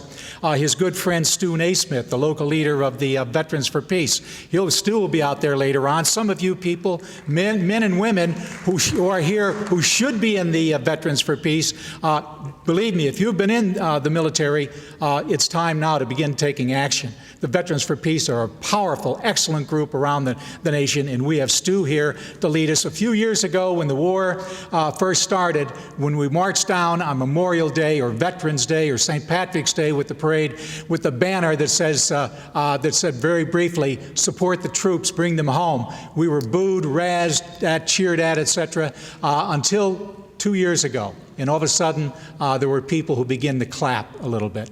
And then last year, tremendous applause. This year, people crawling out saying, "Yes, bring them home, bring them home." There's a major change going on. And impeachment would be a wonderful change to bring about.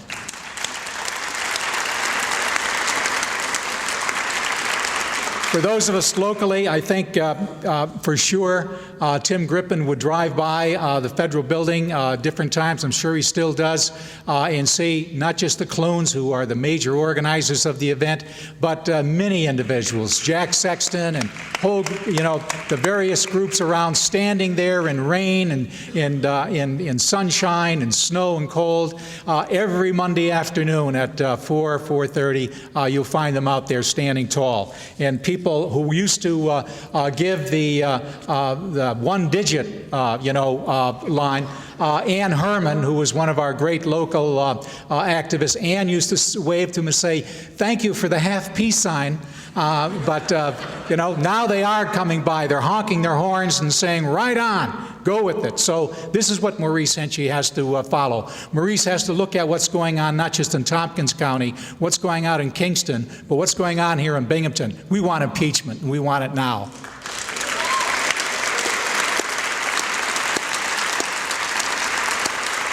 A good friend of ours, a Unitarian, many Unitarians, of course, Unitarians are major around here for getting things done. A Unitarian friend, an atheist, said to Tim last year, "You know, we hear about the growing Teachers for Peace starting up here, and you have the Veterans for Peace and all kinds of groups. What about the clergy?"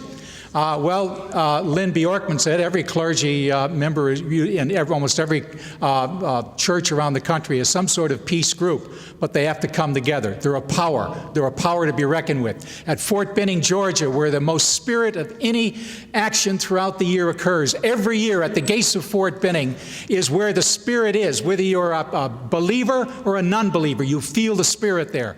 Clergy for Peace will be there meeting interfaith people from around the country. Tim is going to be there. Lynn Bjorkman, the retired Presbyterian minister from Owego, will be there. These two guys will be leading a group which I firmly believe will be a national organization.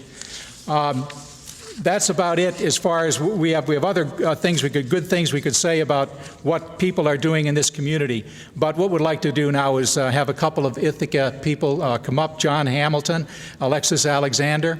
If you would please come up and make some remarks about how you went about achieving what you did and how maybe other communities around the country could do the same thing. Thanks again. It's very exciting for John and I to be with you this evening to share our story of the impeachment petition drive that we conducted in Tompkins County this past spring. Hopefully our story will help you here in Broome County and inspire you as you continue your efforts towards impeachment. I imagine that many of you are where we were in Tompkins County just 8 months ago, facing this extremely important yet very daunting issue of impeachment and thinking, what can and should we do? Because as has been discussed tonight, there's so much negativity around the concept of impeachment. And you might think, oh yeah, it's easy in Ithaca because it's a progressive town. But even there, we experienced a lot of negativity towards what we were doing. So we believe that our experience and success underscores the importance of not giving into the resistance and negativity that clouds the impeachment issue today. The idea for an impeachment resolution emerged last February while we were planning a county-wide peace march and rally for March 17th to commemorate the 4-year anniversary of the Iraq War. The organizing group was committed to having this march be more than just a regular peace rally marking yet another sad year. We wanted to turn the energy and activism potential created at the rally into something truly active by having some tangible outcome for the event. When impeachment was suggested as an idea, you could have heard a pin dropped in the room of organizers. Many thought it was too controversial and too divisive. But after a few weeks of tossing around various ideas of what we could do for an action, the group came to a consensus that an impeachment petition sent a strong message concerning an underlying reality that pervades this war, that allowing this administration to be unaccountable for its illegal activities sets a dangerous precedent for the potentially illegal actions of future administrations.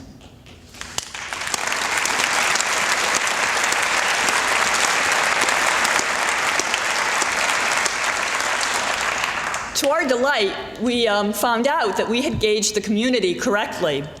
At the rally, it was quickly apparent that our community wanted to do something, to really get their hands on something, and not just get together and feel angry or depressed. And even before we announced the fact that there were impeachment petitions to sign, people had found the ironing boards where the petitions were situated and were muscling their way through the crowd to sign them. And I have to say, there were over 600 people on an extremely snowy, blizzardy day in Ithaca, New York that came out for this event. 2 weeks later, after the rally, we conducted a public meeting to determine how to move forward with all this energy that had been created at the rally. Nearly everyone wanted us to conduct a formal county-wide impeachment petition drive. So we quickly developed a 6 or 7 page impeachment petition packet that we made available to people. A local activist organization offered us a table in their office where people could come in and pick up the packet, they could sign petitions, and then they could return petitions that they had taken around to their neighborhoods. What we learned is that you don't need a lot of people or money to do a successful impeachment petition drive. We didn't spend our time trying to formally organize a number of petitioners. Instead, and I guess now I've learned that this is a quote, the process developed organically. We encouraged people to take an impeachment petition packet if they showed interest in petitioning, and many did. We really only had about 5 or 6 people who were regularly tabling at key locations in town. Everyone else petitioned in their neighborhood, their workplaces, churches, or at social events. 6 weeks after the Peace March, another group of activists in Ithaca held an impeachment rally, which helped our petition drive immensely because it secured a prominent news feature in the Ithaca Times weekly magazine. To our surprise, when we were petitioning, many people sought us out, thanking us for providing them with an opportunity to take meaningful action at the local level. And what I really loved more than anything else was having a person come up to me and say, you know, 2 weeks ago I wouldn't have signed this petition, but I've heard so many new things on the news about what the Bush administration has done. I've had it, and now I want to sign this petition and get Bush and Cheney impeached. And that was just really rewarding for me to see how a grassroots effort could work as the momentum and as the news breaks more and more information on their illegal acts, how people really are catching on and want to be involved.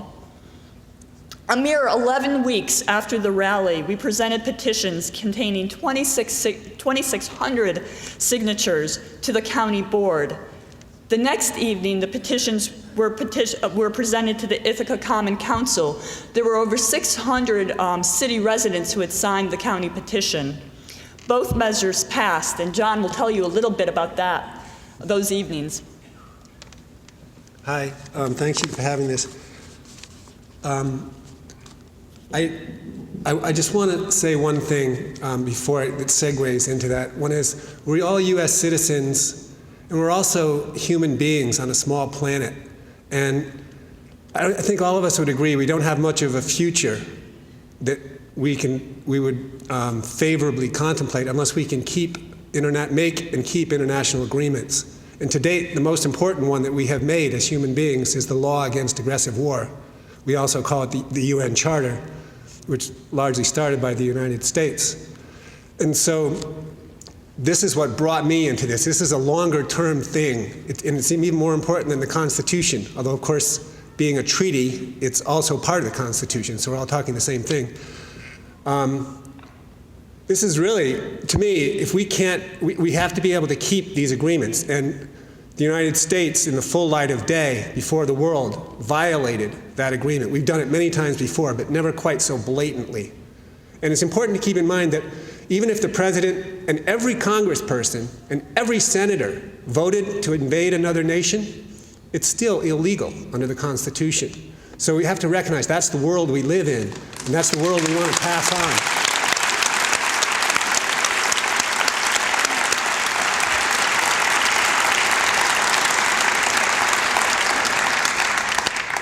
And those thoughts for me were formulated at the Ithaca City Council meeting. We went into that meeting with the sponsor, Maria Coles, telling us in a panic, we don't have the votes. It's 4-6 against. And so she asked us to get people there. And so we got a lot of people there, and we all, spoke our hearts out and things. And then near the end, a young woman got up to the microphone, and she just told us about what people in her generation are feeling, the despair, and how they're all just ready to give up. And then with tears in her eyes, she looked at the council and begged them to give her back her hope and to give a world that they would want to live in, that she would want to live in for the future. And from that moment on, after that, her speech, all of the council people referred back to that, and it was a very powerful moment. And I'm relating that because there's a lot of unknowns here, and maybe there is, on a national level even, not quite the momentum yet, but it happened there in that meeting. I can tell you the momentum shifted. We ended up 8-2 in favor. So it is up to us to do it. Dan's right in a sense, but it is up to us. And that was one thing I wanted to say. Yeah, we obviously came here to inspire you to do something similar as we did in Tompkins County, and so we definitely offer you any support that we can, any of our experiences and things. But the other thing the thing that we learned most is that there are a lot of activists, progressive activists, and a lot of them want to be active. And this petition campaign, what we found is it gave people a way to be active. It wasn't another meeting or another forum or something. And we had lots and lots of people who came and just took the petitions, and then we'd come back and there they were, back in our little table. And this happened all the time, and we had people tabling, and one of the most inspiring people is here tonight, David Clobber, who, we might be burned out from hours of tabling, and then we'd go somewhere to the farmer's market or the commons, and there would be David with a big smile, just the way he was out front here with his signs and his petitions. So I just want to mention that people are going to come out. So I really urge you to get going on starting a petition campaign and recognizing that people are out there who really want to dive into this. Yeah. Thank you. We are now going to have a question and answer period. That's an opportunity for you to weigh in. I think that this has been extremely informative, very inspiring. I think we're going to get an impeachment petition drive started now. But we will have questions and some discussion. Good evening, everybody. I just wanted to make a statement before I ask my question, and that is, I'm one of the people, and there's several other of us, Bob, Nate, Chris McConkie, who organized the impeachment rally in Ithaca, New York, and I wasn't aware that there was sharing from the Ithaca community, and I think this is very important for you to know. I started this impeachment rally because just like the region you're here, I'm very pissed off, and I'm very upset with our local congressman. He was invited, as Dan Lamb was invited to be at their rally, and they did not show up. They did not want to come. So for me, that rally was important because on April 28th, people all over the country were calling for impeachment. And I felt that that was an important rally to also help with the petition drive. And I think it's important for you to know how important that rally was in Ithaca, how important it was for me, because I worked so hard to put that together, because that was a national rally. And there are others here who were organizing in that, and I hope that they come up here to speak as well. But that's a very important part of what happened this spring in Ithaca, and I think that needs to be said here tonight. Now, I am tired of hearing what poor George Bush and Cheney are doing. I want to know what Hinchey is doing, because what I keep seeing is how bad everybody else is and what other people should be doing, but what is Maurice Hinchey doing? Because in Kingston, New York, which I was not able to attend, I saw a clip of what happened in Kingston, New York, and people were angry in Kingston, New York. And I do not know why Maurice is really not here, okay? I don't have evidence to the fact that he, what's keeping him from being here, because a responsible congressman would say, I will hold a town meeting, which I haven't seen in Ithaca, to hear what his his constituents have to say. So if he's absent tonight, then he should make it up by having another town meeting and hearing his constituents. Because his constituents, Mr. Lamb, are very angry, and they want their congressman to call for impeachment. There is no excuse, as Elizabeth de la Vega said, there is no excuse for you not to call for impeachment. So I feel, let me just end with this. I feel very emotional right now. I am shaking because for me, I've worked so hard on this, okay? And to see my congressman let me down. And the last thought that you all need to know, I went to Maurice after the march, and the anti-war march, where he spoke very well, everything bad about Bush, but what was he going to do about impeachment, okay? Maurice, I'll just end with this, because these, ladies and gentlemen, are facts. These are the facts. I want the facts here. The facts are Maurice Hinchey said to me that if my constituents want impeachment, then I will call for impeachment. And that is a very significant thing for us to know tonight. We are asking for impeachment, and he has betrayed us.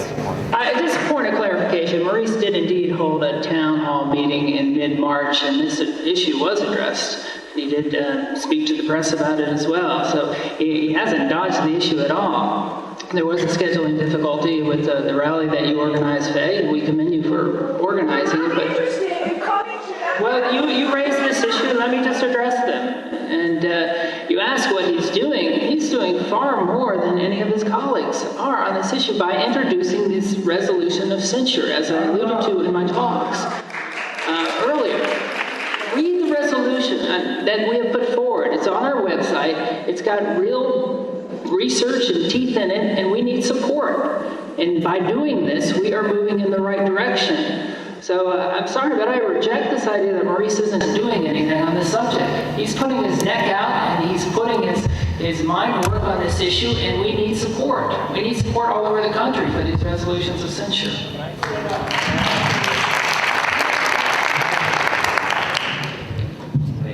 Let me thank our friend from Ithaca for her passion, and I want to tell you that I have seen this everywhere across this country. And your passion matters a great deal, maybe more than you know. Because I have seen many members of Congress who have resisted signing on for impeachment for very practical reasons, political reasons, and sometimes even reasons of, that they're not sure that it's the right time, they don't, blah, blah, blah. But when they see the passion of their constituents, I've seen many, many members move. And one of the things that I think it is important to remember is that there is an impeachment resolution in Congress today seeking the impeachment of Vice President Cheney. It's a great place to start. For those who fear that if you impeach Bush, you get Cheney, well, you start with Cheney. That's easy. And I will tell you that there are dozens of members of Congress who have signed on to that resolution. So it is a live action within Congress today. Now, I would like Maurice to sign on to that. I think Maurice should put his name on it.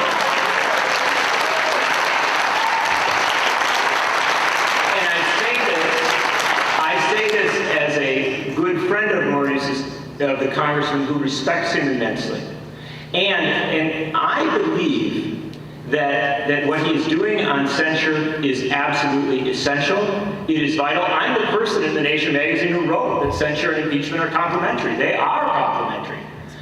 But I would suggest that it helps the impeachment process for Maurice Hinchey to sign on to the Kucinich bill on Cheney. And certainly everyone who's on the impeachment bill should be signed on for censure. These should not be antithetical efforts.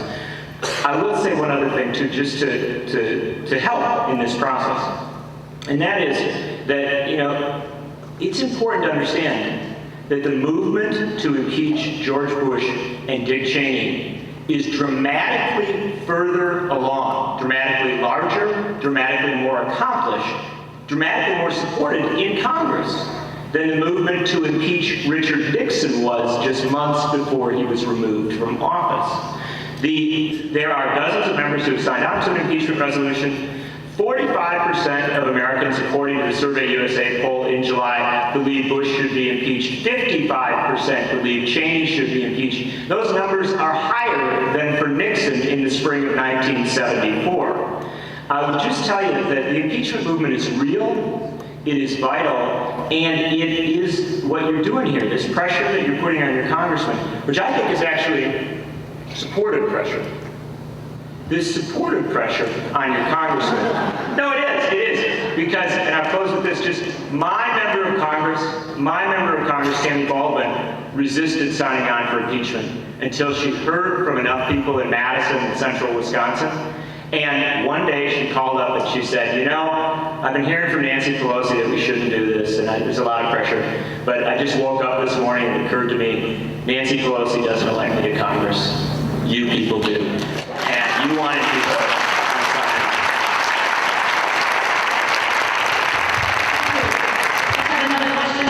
A few days ago, Michael Peretti spoke at SUNY Binghamton, and he referred to the passive American taxpayers. It seems to me they've been getting ripped off for years, and in this particular instance, when it comes to an illegal and immoral war, it's a gross injustice. How can we close this chasm of the purse, and then there's this big divide, and they don't make any connections? The Europeans march if there's a pothole. Do we get the Nation magazine into the high schools, or what do we do?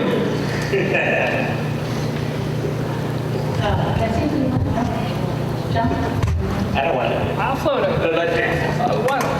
last week, David Obey, who is chair of the Appropriations Committee, did introduce an idea of raising a tax to pay for the war, a surtax to pay for the war, basically to bring into context the extraordinary costs of this invasion and occupation. And it's filtering through Congress right now. It's one of those things that's out there now that people need to hear about and talk to their member about supporting, because it makes sense. It puts into context what you're talking about, the financial priorities in the situation that we're leaving the next generation in terms of our finances and the use of the federal purse for the war. The costs are extraordinary. I don't think people have any idea. We're fighting over health insurance for 10 million Americans, which is just a small portion of about a monthly cost for our invasion and occupation costs. So we have to put these things in perspective, and I think what Obey did was very helpful in that regard. Thank you. Hi, I'm on the board of the Broome County Peace Action, and I want to thank all the panelists who are here today. Thank you again on behalf of the board for being here tonight, and thank everybody who's here tonight. It looks like there's about 400 people. I guess off the top of my head about the number of people here. This is amazing. This is fantastic. I think that is great, and I would encourage people to come to the vigil, as Jack mentioned earlier. I have 2 points I want to. The first one is to reiterate what our friend from Ithaca, John, said about international law. The Nuremberg Convention, the Nuremberg Tribunal, and their judgment said that wars of aggression are the supreme international crime. Wars of aggression are the supreme international crime. We're talking life and death here. We're talking law. We're not just talking emotion. We're talking law. We're talking basics. We're talking biblical yes and no. I think we need to recognize that. When we're talking about the supreme international crime, we will all be judged for that. Dan, this is difficult because we're friends. And I want to do it in a way of supportive pressure. But I was a little disappointed to be hearing talk about polls. For you to give out your first remarks about polls.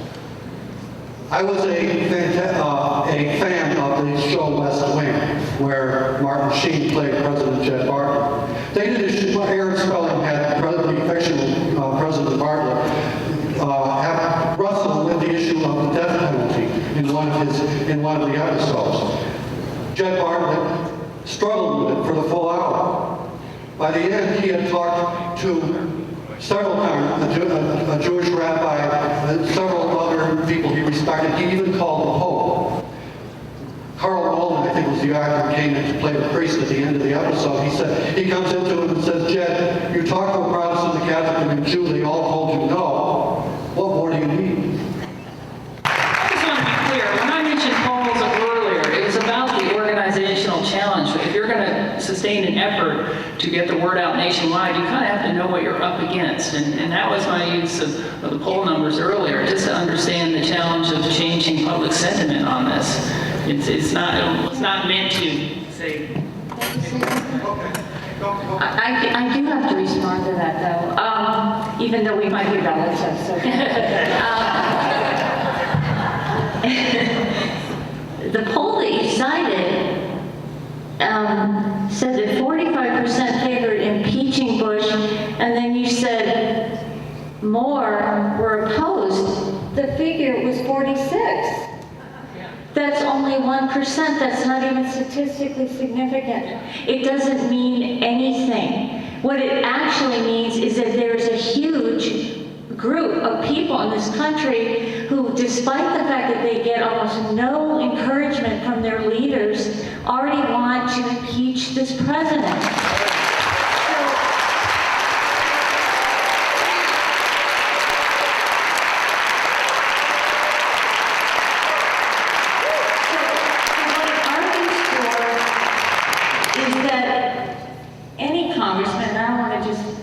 On Maurice, who already believes that the president has committed impeachable offenses to the extent that he would propose a resolution of censure, should feel well supported in going forward with a resolution of impeachment, because if there are grounds for censure, there are grounds for impeachment.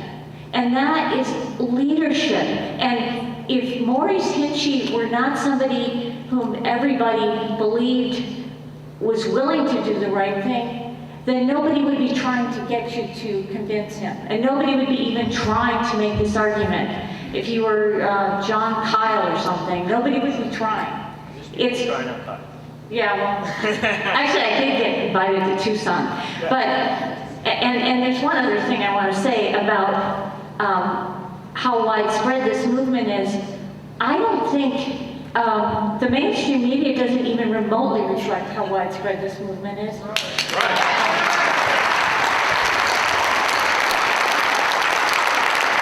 just got invited to Arkansas. I've been invited all over the place, as has John. It is very widespread. And when you actually talk to people about it, the most unlikely people, I talk to them on a plane or whatever, and they say, you know, I end up saying I wrote a book, and they say, what's it about? And I say, oh, you might not like it if you like President Bush. And they say, what is it? And I said, it's a hypothetical indictment. And they said, I want to impeach that guy. People want to talk about this. They want leadership, and that's what we are all here asking for.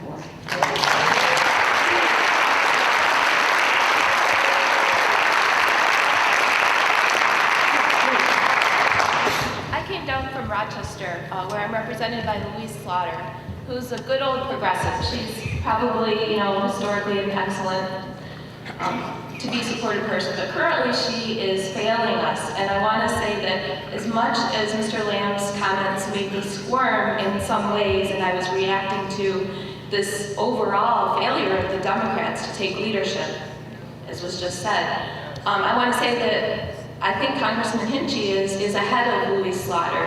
She has at least signed the Progressive Caucus's letter pledging not to fund the Iraq War anymore except for redeployment.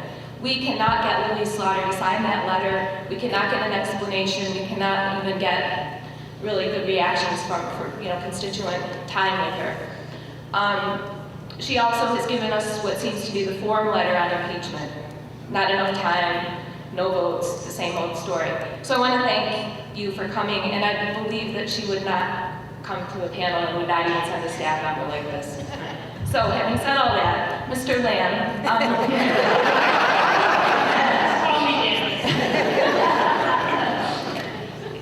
is the current occupation of Iraq legal or illegal? And if anyone else wants to respond too, but I'd like Mr. Lamb's. Well, Maurice has said it was an illegal invasion and a botched occupation. That's his quickest way of describing the situation in terms of whether the president was, Congress did not declare a war, and you know, we could say that this invasion is illegal. That's what he said on record. So the occupation, is that legal or illegal? You can't have a legal occupation. Yeah, it's kind of hard to have that construct. If it's an illegal invasion, it's kind of hard to say it's a legal occupation. So Maurice has just said that we need to get out, and he was one of those members of Congress who voted for a 6-month withdrawal. Time back in May, we had 172 members of Congress vote for a withdrawal plan that would start no less than 6 months from the enactment of the bill in May. Of course, we fell short on that. And again, that serves as a trial balloon of just how difficult it is to get a majority of Congress behind the right policies that we're hoping for here on the war.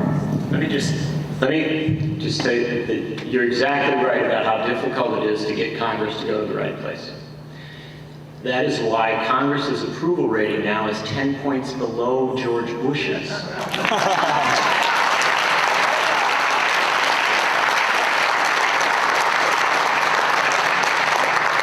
Amazingly enough, well, I always take applause. That was not an applause line.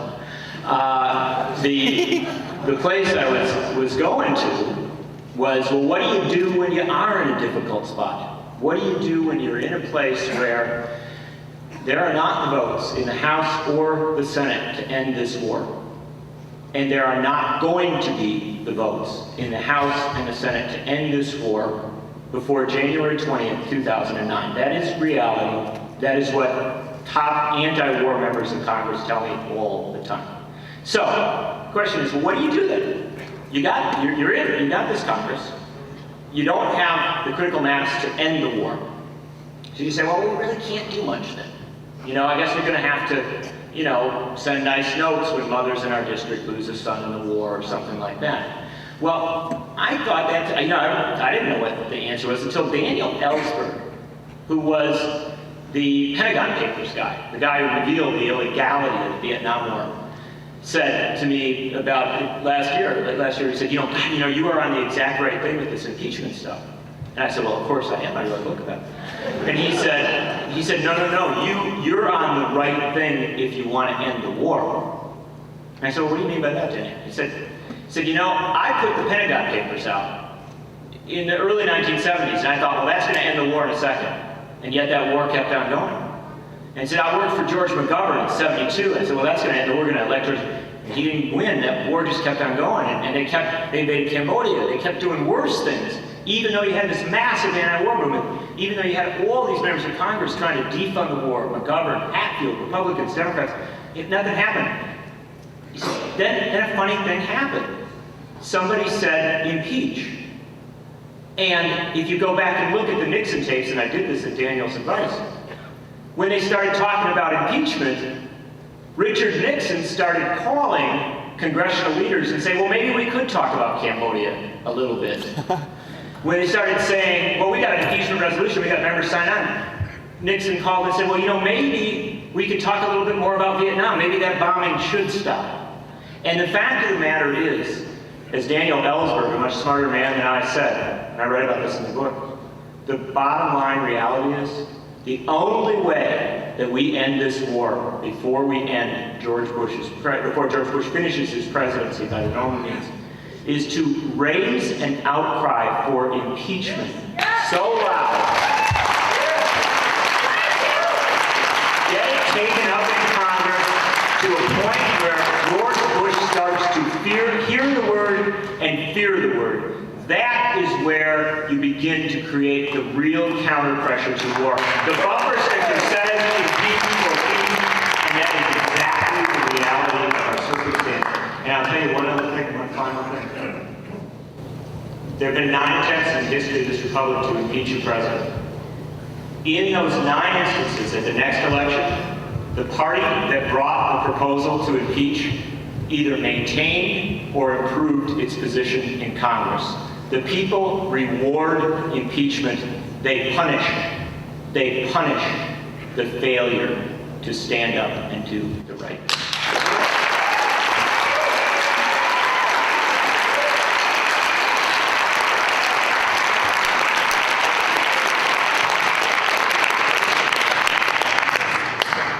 Try and be brief. I have 3 quick points I'd like to make. One, Dan, you tell Mo that I call him every couple of weeks, and I call you. I want it on the table. I want him impeached. I want them impeached. That's important. Number 1. Number 2, you all know the reason why you don't know how popular the idea is in this country, and that is because the mainstream media is absolutely controlled by the same people that control the majority of the Congress.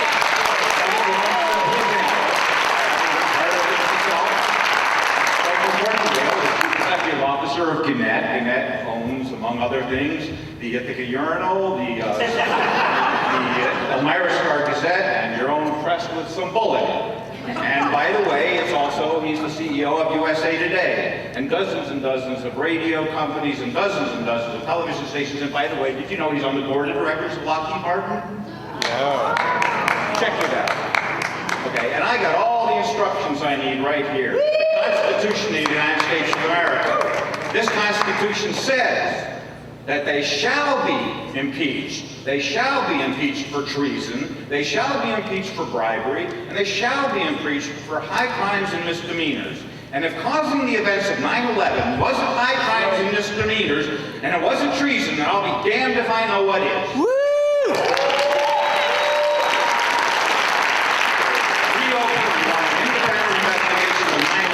Because we know that we were not told the truth. And by the way, check out Dr. Robert Bowman, because we're having a presidential election coming up. The odds are really good. You're going to see Rudy versus Hillary, 2 warmongers. We need an alternative if we don't want to all leave this country. And one of the alternatives, although he isn't even running, is a fellow named Dr. Robert M. Bowman. Please check him out. Dr. Robert M. Bowman. He's from Melbourne, Florida, and I'm writing him in no matter what.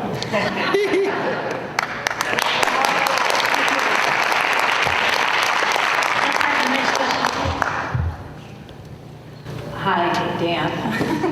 Another question, unfortunately. I was one of the organizers for the March 17th rally in Ithaca. You were there. We were all freezing. Yeah. Where Maurice gave a very passionate speech. He asked his constituents there to make their voices heard. This was the time for patriots to rise up. And his constituents have. There have been 3 separate grassroots impeachment efforts within his district that have come to life. One in Tompkins County, here in Broome County, and Ulster County. And I guess my question is, why not? You know, the polls, that is a national poll, 45%, which I think is a lot given the fact that the public will, nothing's been done really to build that public will. But here in this district, that number must be much higher. Okay, that poll probably was national. I don't know what the poll would be for New York State, and I certainly don't know what it would be for this district. And has Maurice Hinchey actually hired a polling agency to ask that same question of his constituents?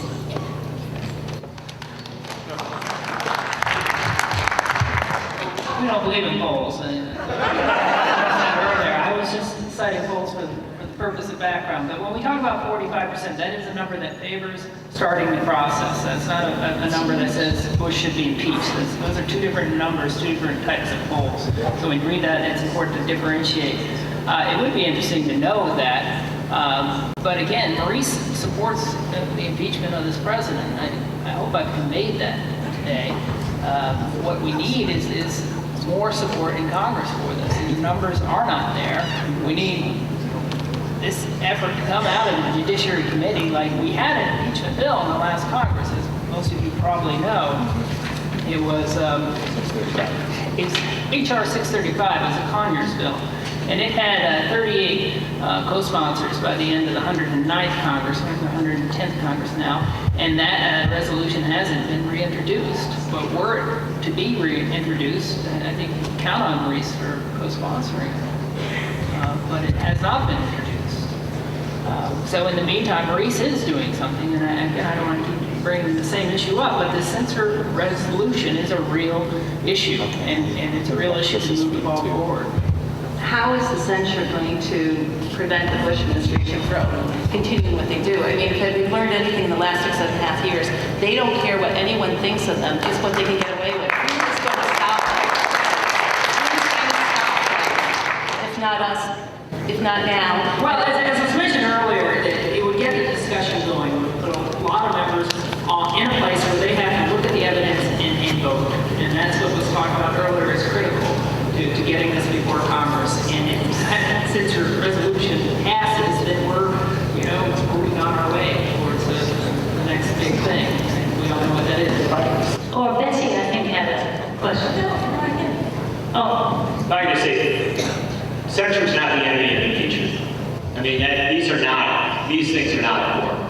And the fact of the matter is that if a censure resolution got really rolling in Congress, I would be one happy person. I do think it matters because it is all about accountability. I like impeachment because of the power of the word. And I believe that the power of the word is such that it begins to force the president to blink and get scared. Now, I think censure does a lot too, and I'm not against it. But what I do think is that if we have this narrow window in which to put our energy, I think that we go with the strongest word. And the strongest word in my view is impeachment.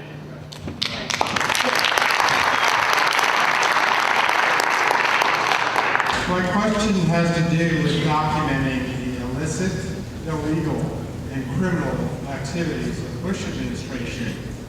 I'd like to thank John for his passion and persuasiveness in promoting impeachment. But I'd also like to thank Dan for what I think are well-reasoned and also very powerful ideas. This is about neither one of them. These are about getting on the public record these illegal activities so they can be pursued in the courts after the president has left office. Betsy, do you have something to? Well, I think that your point is well taken that impeachment hearings, we do that, and the beauty of it is that we actually already have all the information we need. People have been sitting around waiting for the second phase of the Senate Select Committee on Intelligence report. The reason there is never going to be one is because the evidence that's set out in the first phase is so overwhelming that based on the facts in there compared to what the administration said to the public, there's no other conclusion but that they misled the public with the intelligence that they had. So that is, again, for me, one of the main reasons why the impeachment process should begin. And by the way, when people say they want the impeachment process to begin, impeachment is a process. It's an investigation, and I think that a public hearing would do exactly what you're talking about. Could I clarify that? Could I just clarify that one more time? I was trying to take away from the current discussion of impeachment during this Congress to this purely the discussion of using congressional oversight to not only document a case for impeachment, but to document all the illicit, illegal, and criminal activities of the Bush administration, which are much broader than what we talked about for impeachment. For example, there's the case of the oil company people who were suppressed, and the Bush was forcing them to not report oil company fraud. There's the case of all the fraud that has happened in Iraq in contracts. There's a very wide range of illicit illegal. I mean, frankly, it's almost too much work for the Justice Committee, but I'd like it on record so that when he leaves office, there are these public documents through subpoena which have a very robust case of many, many things. Well, just one thing about that. I think that's what Henry Waxman's theory is. He's doing a fabulous job. The trouble is, just as you said, there is so much information that even people such as myself and John, people who spend their whole day looking at this stuff, can't really assimilate all of it and put it together in a way that can be presented to the public. Just tell you, Henry currently has over 2,000 open dockets on fraudulent and illegal activity within the Bush administration. It's just unbelievable at this point. But I will warn you about one thing. If impeachment is not on the table, if impeachment is not pursued, the chance that you will see any legal action whatsoever post-Bush presidency is virtually nil. The truth of the matter is that the way that the American judicial system operates, if a president is able to say that he essentially acted with the authority of Congress and without objections from Congress, he is given tremendous amounts of leeway. And that is why I will tell you that if you are concerned about these things, that your energy toward impeachment becomes all the more important, because the likelihood of this president being held to account on the courts after his presidency is extremely slim without a serious impeachment push. Thank you. Can we have the next question, please? You said that the events which led to the occupation or war in Iraq was the hijacking of 911 events. But apart from that, I'd say the other things is what this Judge Bush speaks. He talks about, freedom, human rights, democracy, elections, which American people, everybody wants, but they don't want to give. Where is the freedom, elections in other Muslim lands? Saddam was our best friend when he was hanged for the crimes against humanity, when he was using all that. He was our best friend. And we support all the monarchs, dictators, kings. We want to be friends with the monarchs, dictators, and kings in Muslim land. We don't want to be friends of Muslims masses. That's what is getting us, the war on terror.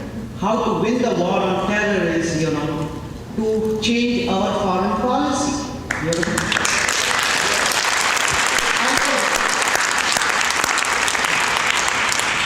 Americans in this land get only affected by Muslims' action of, say, 9/11. And the Muslims in the Muslim land get affected by our foreign policy. All these monarchs are supported, We say we want democracy, freedom, elections, but there are cases. The monarchs, like Morocco king died, Jordan king died. There were 5 US ex-presidents. They were monarchs for 30 years. We readily accept their sons who will be in power for another 30 years. But when in Muslim countries, when there is democratically elected governments, we don't join hands with that. Whether it is Palestine, whether it was Algeria, that time back, we join hands with those regimes, armed regimes who overthrow democratic elected governments, who don't give any freedom of speech, who do not give any human rights. So we are telling one thing, fooling the American people. I say American people are the best people in the world, but their foreign policy is the worst. Right. Thank you. Very nice. Can we get a question here, please? Thank you. Yeah. You cited polls. The polls were kind of a linchpin of your argument, I think, against pushing it forward, because you said it's hard to fight against an attitude in the country when the polling numbers are so low. You said like 30%. And you disregarded one poll, the Zogby poll in 2005. You disregarded the ones that had qualifiers in the polling question. This Zogby poll said, would you favor impeachment if it could be demonstrated that the president lied us into war. And then you mentioned yourself that the 16 words in the 2003 State of the Union were a lie, and Elizabeth outlined several other lies with which he led us into war. So I think it's pretty safe to assume that the 54% back in 2005 was a solid number. And I think we can also assume that as his job approval ratings fall, that the yes vote on the polls would rise, right? And that was 2005, and his job approval ratings have fallen quite a bit. So I don't think you can use the polling argument anymore. Also, Can you make this quick, because we are running out of time, and I do certainly want, I'm just going to ask the rest who are standing very patiently to raise some questions. Maybe we'll just have them sort of float here for everybody to think about, and certainly feel free to meet with the panelists who will be then in the lobby. So I'd like to please make a question, and then we will hear the questions, and then we will conclude. Yeah, please, just ask a question here. Also, I don't like censure, because I think it's going to make the media, I'm not sure that the media are going to focus their cameras on, I think if you start an impeachment proceeding in the House Judiciary, you can be sure ABC, CBS, NBC cameras are going to be there, and it's going to push Britney Spears and Paris Hilton off the news. Yeah. Thank you. More optimistic man than Britney Spears. I think impeachment does. Can we get a few questions, please? Yeah. Yeah. Very quickly, what goes on in the minds of the Democratic leadership when Speaker Pelosi would take impeachment off the table, no investigations whatsoever, despite the fact that there were a lot of people on this which were very, very hard to get Democrats elected to Congress? That's a very good question. We'll think about it. Do you want to raise, ma'am, over here? Would you like to raise your question? We're just going to take the questions and then. I'm impressed by the speakers from Tompkins County and the Tompkins County petition drive. And I would like to see the same thing here in Broome County. So before we leave tonight, somebody come up with a meeting place. They have a petition, right? Yeah, we have a petition, but we don't have a drive yet. But there is a petition. Well, let's meet for those interested. Let's meet at the lobby. Let's meet at the peace action table and make a plan. I think it's an excellent idea, concrete. I have one more comment for Dan and the others in the House of Representatives. I do volunteer work, especially during election time. And last year, we called all over the country and told those people to call their representatives and tell them thus and so forth. We can still do that. It worked. Dan, this one is not for you. I just want to ask, we're here, and I noticed that our mainstream media, just in the Binghamton area, is not here, and I would consider this an event that they should have maybe attended. How can we engage the mainstream media to maybe tip the sentiment in another direction? It's a good question. And final question? Thank you. Hi, I was just wondering, I'm in the 8th grade, but I was wondering what can I do to help with impeachment? Bravo! Do we have an answer here for an 8th grader? Yeah, actually, we have somebody who's worked well. Do you go to a high school? 8th grade, middle grade. 8th grade, okay, 8th grade. What Middle you want school. to do is to bring this up to your teacher, because you, in 8th grade of American history, right?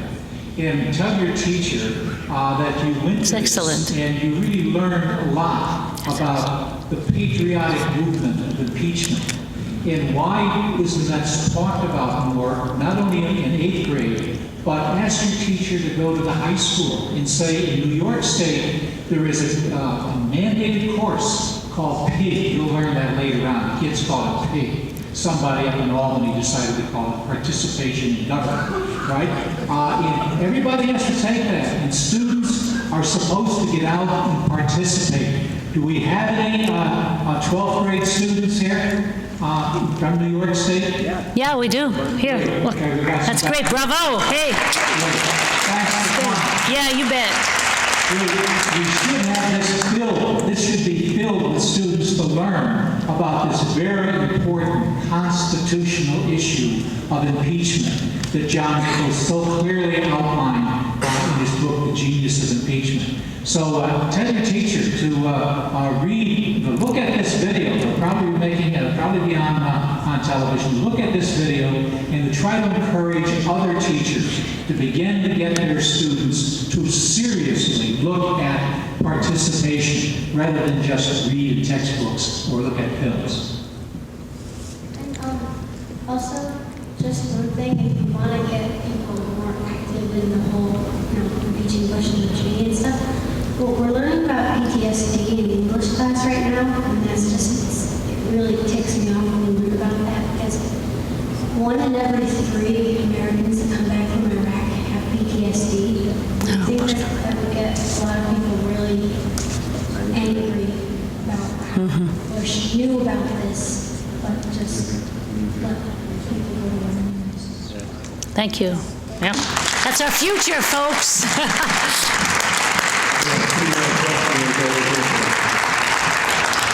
I just want to say, Dan, I've listened very carefully to everything you said tonight. I don't think there's anything remotely convincing why Maurice shouldn't sign on for impeachment.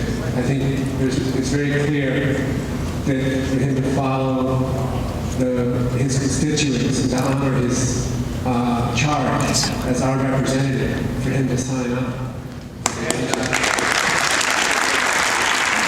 Yeah, so we'll take the last question. Thank you. I'm actually not going to correct this at Dan, but I'm going to blame him for my presence here because, Dan, you said you're not a sociologist, and I am a sociologist, so I felt I had to come and ask Mr. Nichols a question. I think the point has been sufficiently made in the congressional direction, but my concern has to do with the necessary organizing infrastructure for us to be able to A, make it clear to this country that there is a movement, but B, increase the size of the movement. Because I think there is a movement, but part of it is we're not seeing it through the media, but part of it is it isn't big enough, frankly.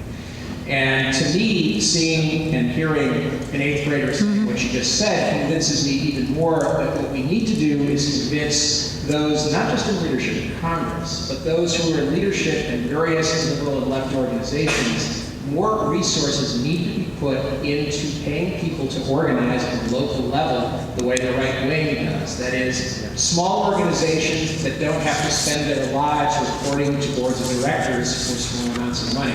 So I guess my question is, do you think that there is some way to get the leadership of what exists of the national organizations to start thinking locally and putting their resources there? And thank you very much, by the way, to Peace Action and all the groups here for organizing this. I think it's a great organizing opportunity.